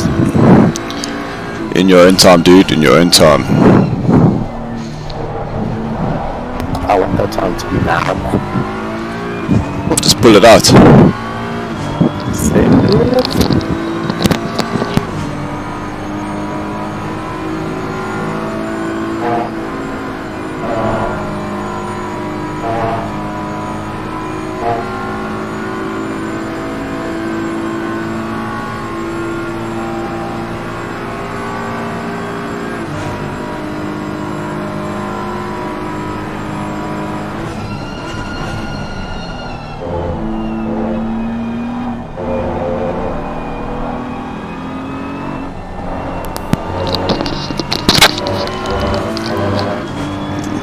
So we're back, we're just untangling some shit.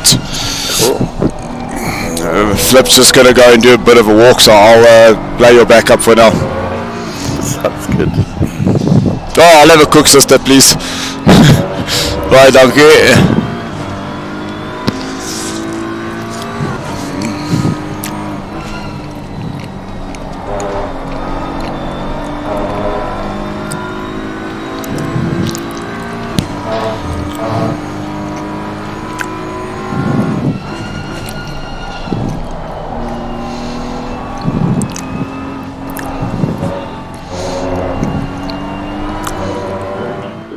Gap into things. I also thought buying setups is going to make me the fastest person on the circuit because I bought a David Perel setup, you know. Yeah. He makes the sim race just to duly learn that the setups don't suit me at all. It's far too loose. And these are things that you get told, buy this, do this, and you will be the fastest thing. When it's not the case. And it had to go, I had to take steps back and chat to the average Joes of sim racing. Not your faster guys, but just your average Joes that can break it down into simple language of your right foot is the throttle, your left foot is the brake, this is your steering wheel, this is what a screen looks like. It's a 2D image, don't try and put your head through it. You know, this is where it comes in, not just FOV. I mean, I originally had my sim rig off to the left-hand side of my room. I was turning my head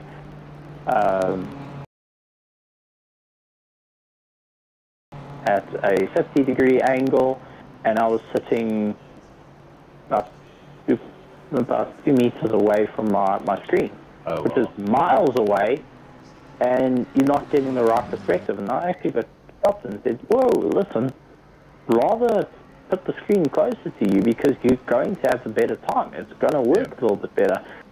And true as Bob, it worked a bit better. Who knew being closer to the windscreen was actually a good idea? Just going back a step there, you said, you touched on you being too slow, you should come back at a later time. How good of a motivation is that to just get quicker? It just pushes you because you want to be competitive. Well, that's the thing. It hurts, but I look to jump into a serious league instead of going through the social side and building up the skills, honing the skills. Yeah, you look at the lines, the starstrucks, and getting told you're too slow. It hurt like crazy, but at the same time, it drove me to look for a place where you can hone your skills. And I think that's where it comes in. You see these fast teams, like yourself. I mean, you're incredibly quick. You've lapped me more than enough times. I think between you and Yellowman, you've lapped me 10 times in a 3-lap race. That's you guys are the target. And now it's having to reach the targets. What do I need to do? These are things that people coming into sim racing are going to see. There's the targets. What do I need to do to reach that level? What do I need to do to last it? Much like it's 24 hours. A lot of people think, how on earth can I get involved? How on earth could I enter? What do I need to do? And realizing that it wasn't truly difficult. You can get your bunch of friends to have a bit of fun. You put in a little bit of effort to get to know the circuit, a little bit of setup, and you can do this. And climb out at the end of a 24. Doesn't matter where you finish. It's always a feeling of accomplishment, any endurance race, because it's outlasting the competition and pushing your own boundaries in the sense of endurance and what you are capable of. These are the things that helps grow the endurance scene, because a lot of people are put off by the endurance. I mean, a 24-hour race realistically is taking up your weekend is gone. And not just your weekend. Everyone is spending weeks and weeks and weeks trying to build up to this single event. And that changes everything. That's the amount of effort that goes into it.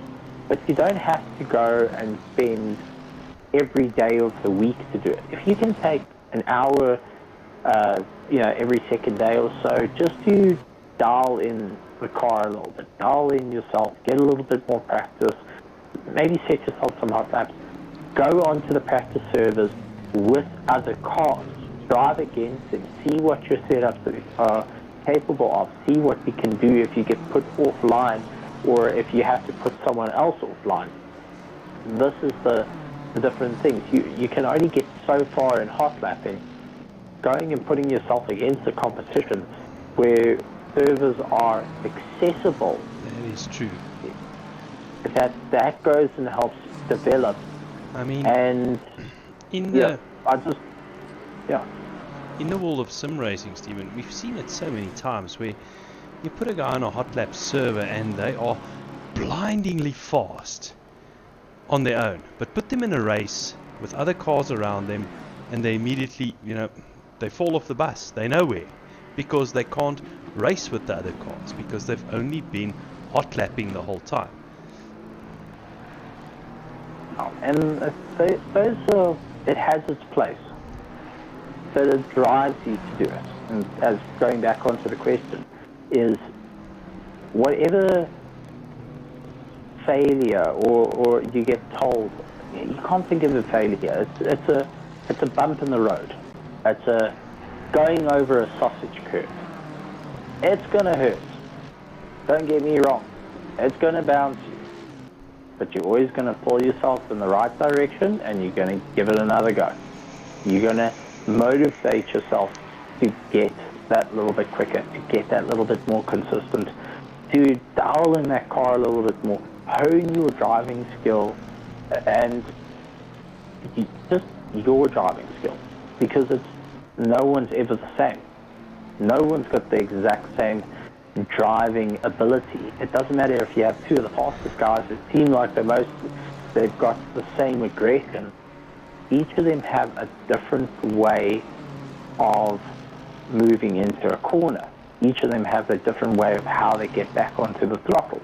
And much in your team that's currently out on circuits, you've got different driving styles to try and cater for, to really bring your way to the top, and it's all about teamwork to get to this point.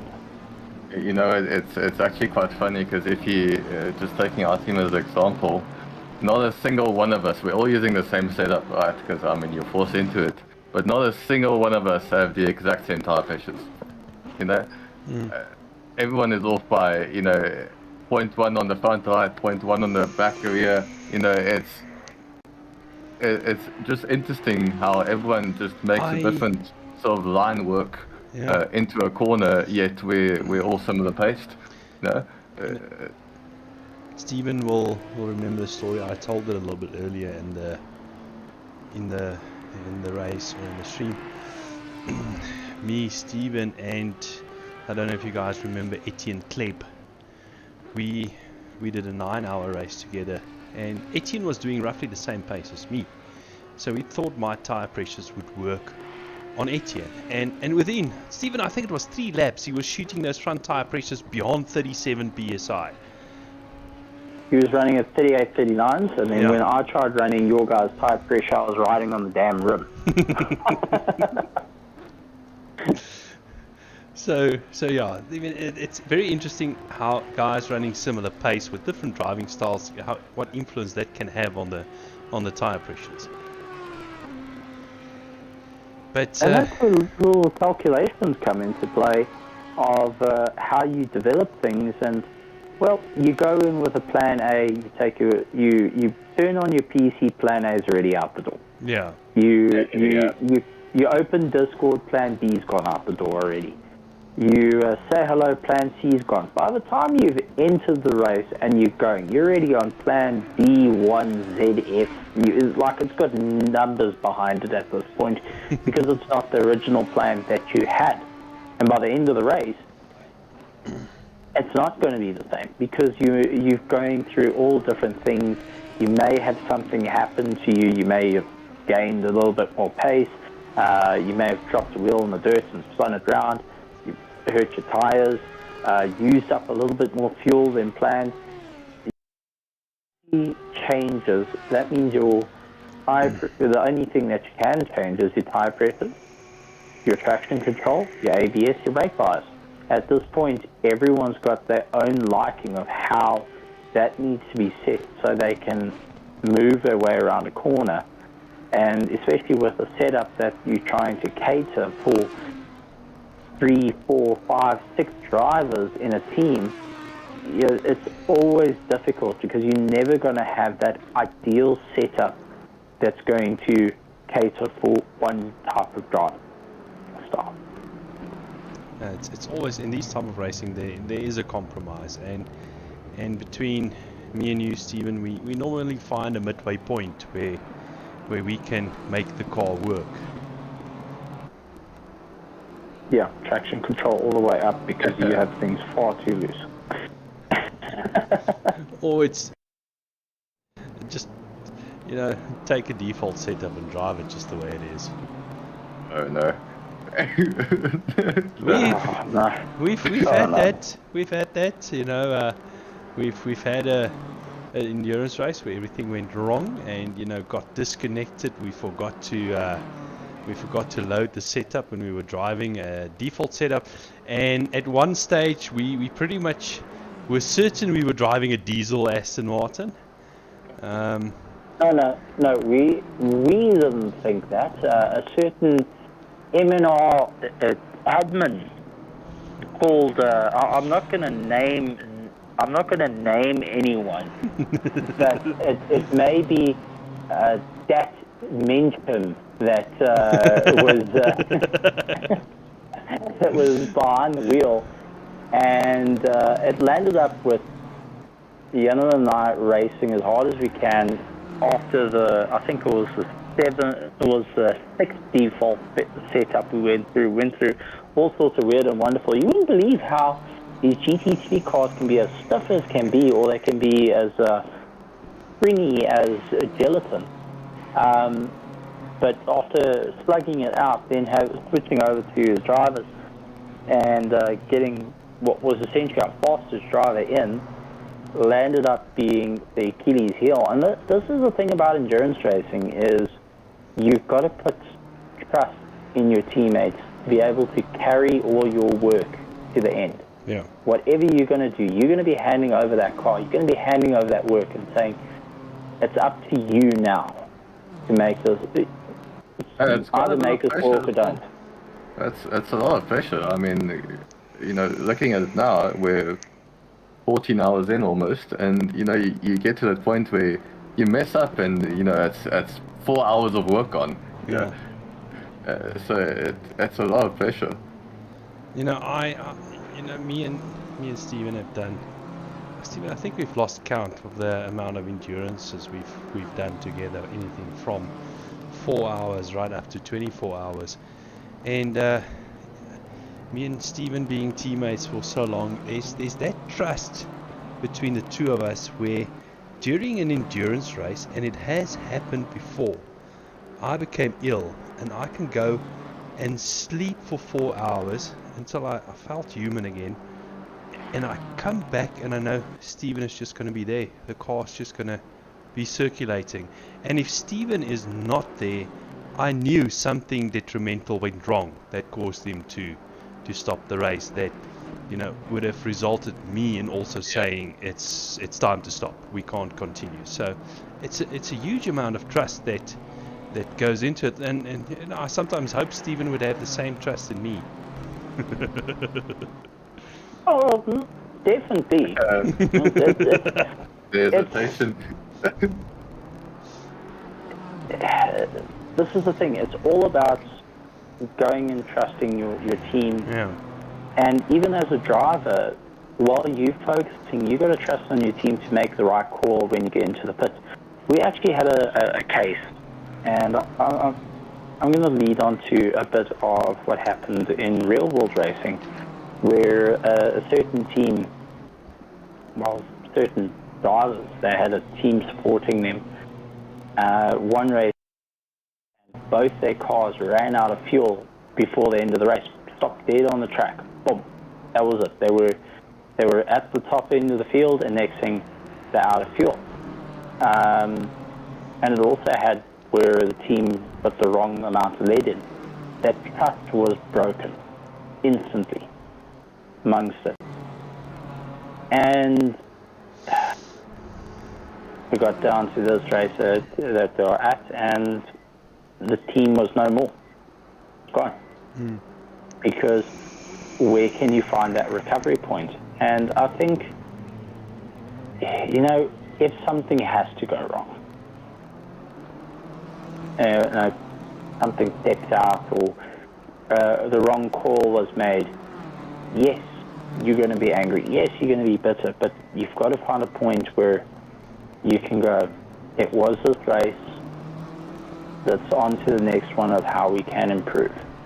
And I think that's what's needed between everyone, and considering like a 24-hour, if one mistake happens, always try and get back in it. You don't know what's going to happen. The only certainty you have is after 24 hours. Take our previous endurance race, which was a 24 a couple of weeks ago. Stephen, you were driving. You were part of a monumental crash that was no fault of your own. I mean, the car literally just drove into you. And that car was toast. And we just said, nope, we ain't done. We're going to fix this thing and we're going to carry on. And look what happened towards the end of the race. How circumstances all of a sudden started changing into our favor. And how we started making up those positions. Because you never know what, you know, and you don't wish misfortune onto other people, but you don't know what will happen. Just, you know, stick with it and try and reach that checkered flag.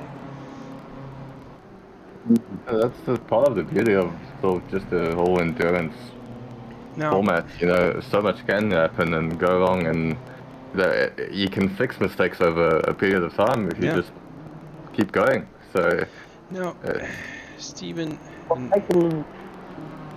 Sorry to jump in there, but hang on, take a look at your team at the moment, where, you know, circumstances have put you in this place, the position that you're in.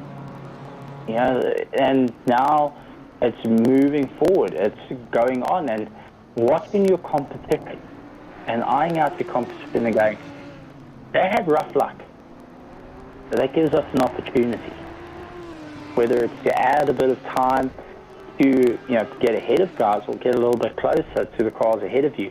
There's an opportunity that's presented itself. You didn't wish ill on anyone, but definitely. if it happens, well, that's opportunity coming in. You've got to grab it with both hands. Otherwise, well, you're not in for the race. Now, I quickly want to touch on something. A little bit earlier, this gentleman over here, Bertus Hugo, me and him chatted about different sins and those kind of things. Now, I'm going to be honest here, and people don't have to take me out. If there's one thing about ACC I can be a bit critical of, is this whole thing about the guy driving have to nominate drivers and set up pit stops. Because in real world racing, that's not how it works. Your pit crew does that. Now, unfortunately, I am going to compare it to iRacing because that's how iRacing works. I'm driving and Stephen is setting up the pit stop. How much fuel are we putting in? What tires are we putting on tires? What pressure are the tires? You know, all of those kind of things gets done by the pit crew. In other words, the other drivers that are not driving. So you literally, all that you have to do is drive into the pits. I completely agree. I think it's one of the bigger faults in ACC at least. And just, I think, I mean, all these issues around driver swaps and, you know, having your team leader having to be the first one into the server, all that sort of thing. It shouldn't be something you need to worry about. No. The guys driving out here, especially during, you know, dark, they shouldn't be setting up pit stops. They should be focusing on keeping that car on the road. Yeah, luckily, in the case of Spa, at least in our team, you know, the pit lane so long, you get so much time to double check and make changes and everything. So it's quite safe. But then also you get different preferences between people. Like I myself, I'd rather on the straights get pressures and all the settings sorted, and then when I'm getting into the pit, I can just relax and, you know, make sure I get a proper straight up stop and and you know everything is good, then so it's a big con in ACC where it just shouldn't be necessary for one guy to have all that responsibility on him. And you know, let's hope that that is something they look at in the future to, you know, it's gonna, for me personally, make the sim more realistic. And let's face it, these guys driving here, they need to get on a straight and then go in the heads-up display, change the tire pressures and all of those kind of things. Where, you know, that's stuff that gets taken care of by your pit crew. They're the guys inflating the tires, not you. Yeah. One thing I really do hope, and that's one thing I learned very quickly when I tried ACC in VR, because you know your little menu where you set things up, and it's on a screen. It's on the left-hand side of your screen. Yeah. Easy as that. All right. When you're in VR, guess where that little box is? Down between your legs. No, it's to the left-hand side on the door card to the bottom of the seat. So you've got to take your eyes completely off the road to make sure you set the whole thing right. And that's something I do wish in VR. Please move it where it's a little bit more accessible, and I don't have to, you know, look at, see if I've dropped change down the side of the seat to go for it. But these are things that Kunos will be addressing later on. They have spoken about AC2 coming out, development into it, developing more into accessible endurance racing, because they do want to take the fight and continue on their partnership with the SRO, the Fanatec GT3 series. They want to keep that partnership going, and doing a little bit of development like that. I think it's the right move to do things, considering the sim from where it started to where it is now. It has progressed beautifully. One, it's stunning to look at. Two, it works. It really is something that has improved. Yes, we did go through a patch where, well, you wanted to set fire to it because of what it was, but they corrected it and they've improved it over time and added some fair content. Example, like the Porsche Cup cars, the Lamborghini Trofeo class, the GT4s, the TCRX cars. Yeah, there's a little bit more racing in terms of tin tops and choices, but I think some of the fundamental bits they can't really change because it's too hard coded. But the lessons are being learned now and going to be moved on to later iterations, which will be coming out. Unfortunately, we do know Assetto Corsa Competizione is the main dog at the moment, but like everything, at some point it does have a life and it will run out. And we just hope that Kunos goes and travels. And I do think one of the things that I'd like to see is for leagues to have a little bit of an easier time setting up races prior to everything, much like what other sims have got, where you can set timers to it.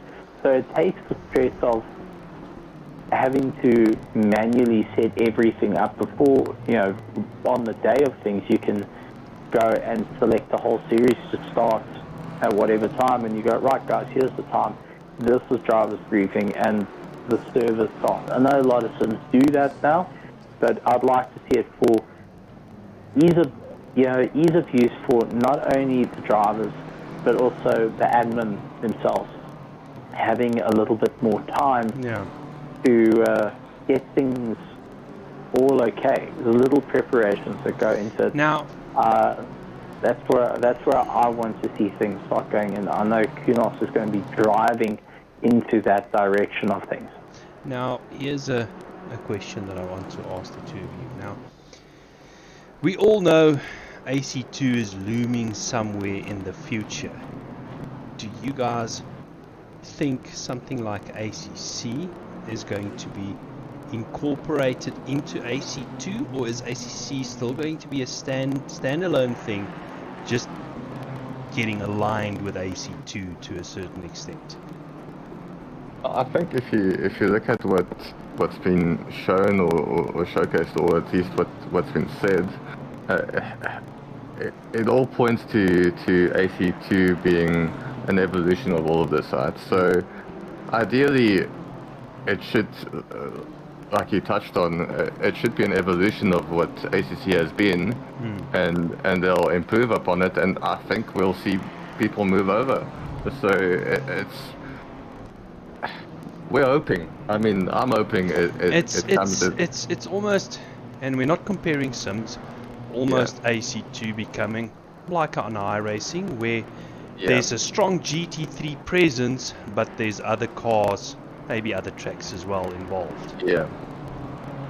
So I think once we see like AC2 come out, it's not going to be everyone moves to AC2 straight away. No. It's going to be a slow bleed off once everything's set. Yeah. And once it's set the grounds that it's comparable to Assetto Corsa Competizione, they can slowly start. There will slowly be a shift. Yeah. And that is going to take, a year or two to eventually start having the guys filling it up. You're not going to have the sudden wham, here it is.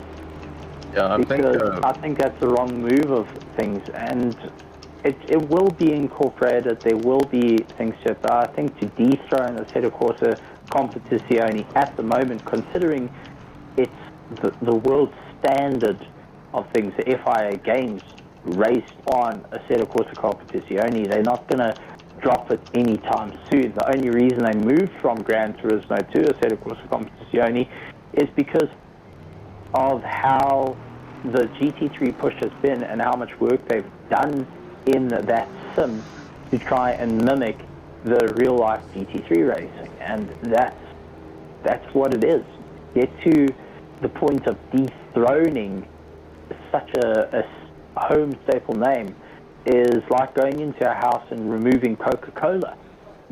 Don't take Coca-Cola out the fridge and replace it with a generic, I can't even say Pepsi. You get the no-name brand. People will always know it's not Coca-Cola. It's not going to taste the same. To try and make something that's Coca-Cola, that's similar. But I just hope that the lessons that go into AC2, it's not going to be like what we've seen of Project Cars, where they've taken a lot of what was loved, thrown it out, made it a simcade to cater for the larger masses and forget about this, essentially the sim races. It's a lot of fun to drive around, but realistically, having no tire wear, not having no fuel usage, none of that takes a lot of what we enjoy in Assetto Corsa Competizione, where it's the strategy aspect of things and how it progresses a little bit forward. Absolutely. Gents, I just want to touch on another topic. Stephen, you've been without power now for what, 9 odd hours? Yep. It's a bit dark here. I can tell you that. The original plan was for Stephen to take over the stream from now onwards. I'm going to be without power from 2 o'clock until 4 o'clock. And not exactly the right time of the day to start up a big noisy generator. So I have spoken to Bertus, so we're going to take a 2-hour break on the stream. From about 2 o'clock, we're going to be back at 4 o'clock. Stephen, I suggest me and you, I don't know if me and you are going to get any sleep anyway. But I'm going to be back up at 4 o'clock, and then we're going to carry it right through till... We're going to have to do a switch over at some stage, but we're going to carry it right through till the end of the race. If you guys are happy with that. If my power comes back on, which they're expecting about 2:30, we'll get the stream up and going and get back into it. Well, okay, cool. Let's see if I'm allowed to, in terms of whether Mr. Hugo is going to allow the Koenig to get back into the server. I mean, caused enough havoc on the commentary side of things, so... Well, Stephen, maybe it's unwelcome. In all fairness, and this is the point that I will drive with Mr. Hugo. We haven't exactly been doing commentary. And it's, look, we've been having an interesting chat with our viewers, our racers, and giving a different side. I would have to say a different look into things. Usually we talk about the sudden pace of things. We talk about BOPs. You get very technical. Round about this time of the morning, you wouldn't see too much people doing commentary.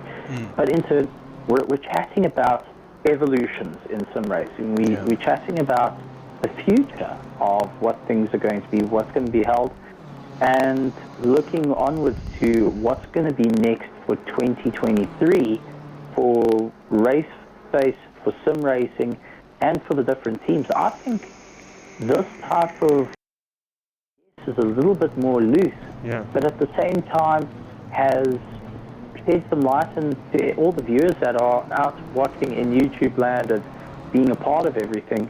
It's good to see the guys able to come and have a chat with us, share their thoughts of how things are going, and also share their plans of what's next for their race. What is next going into the remaining hours of the race? And I'd love to actually hear from everyone of what's the plans heading into 2023 with their racing. What are you going to do? Are you going to go and race both in the Wednesday series, the Thursday series, the Enduro series? Are you going to see what's coming out next? What's in store? What's in the future of everything? I'd love to hear the stories, and also a little bit in the pits of all the stories that's going on from, the different teams that are slugging it out, because it's not only the drivers there. You do have one or two team managers that are just running things in the background, not racing and doing all the hard work. What's their stories? And how long everyone's been awake without getting any sleep, because that's going to tell what is the fatigue level at this point. I know Xenos at the moment, he's going to be a little bit more worn out, and considering he's going to be driving a little bit later, I don't envy you at all. Only thing I could say is that just be cautious of rAge, okay? That does get a little bit interesting. Yeah, I'll be honest. Our car through there is, if you get the line right, it's happy. But yeah, we've been lifting quite a bit. So. But that's exactly the thing, and that's something that I said right at the start of the stream. This is not going to be an action-packed commentary stream where we're going to go. This one is going side by side, and they're looking on the inside, and we do that on Wednesdays and Thursdays. This is going to be a kuier for 24 hours, and we're going to help each other through this one. Yeah, it's all about trying to cheer each other on and talk about how people have done funny odd stretches and wear a crash helmet and a sim rig, and the only thing pedals funny, and the only thing I'm seriously concerned about is Steven starting playing music at 4 o'clock in the morning, because that tends to happen in our endurance.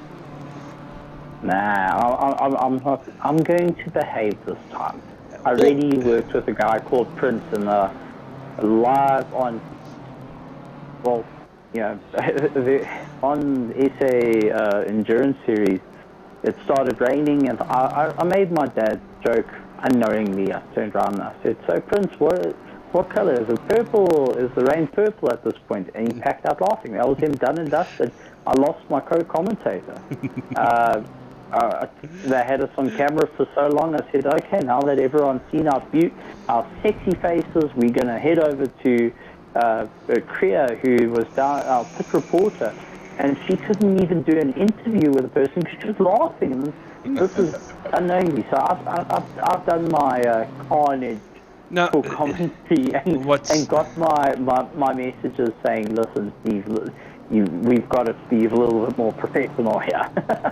Mark says on stream he's turning at 18 hours without sleep. Mark, I think I'm beating you because I was up at 3:30 this morning, so I'm almost going on 24 hours. But, I just want to round things off. What's even worse is when Steven plays music and he's the only one that can hear it, and he starts singing along. and you know, and you start hearing his version of Bohemian Rhapsody, you know, without you hearing the music. I've got a beautiful voice. Angels fall from the sky. Exactly. They must be trying to come and silence you, though. No. You know when you hear about sonic trauma, and that can disrupt and cause hemorrhage in the brain. I think that's more like it. Generally, when I start singing, it's either I'm bored, I'm trying to psych you out, or maybe there's a good song or two that's just come on, but it's completely random. I'm not the person that goes and talks about Irland going and chasing down cars and use the colourful language and that comes from it. I'm more on the lines of, oh well, you know, sing a song or two, and I believe in my own head I can win the Idol. I think. You're what they call a legend in your own mind. I've won the microphone in my bathroom multiple times. Don't stress about it. The shower loves me. Yeah, guys, we need to round it up. We're going to take a break. We'll be back at about 4 in the morning. But Steve, you say if your power comes back on earlier, you're going to be on earlier. Just let me know, then I'll join you. Hold it. And we're going to further the carnage. But if Steven's power doesn't return, I'm going to be back at 4, starting the stream again, and we can continue our conversation and catch up on some of the racing that will be happening. But I'm thanking the both of you for joining me, and in third place at the moment, with Essie at the wheel. I wish you guys all the best of luck for the next 2 or so hours. Yeah, thanks. It's been good fun, and see you later then. Okay, thank you very much for joining, and all the viewers, we'll see you in about 2 hours time.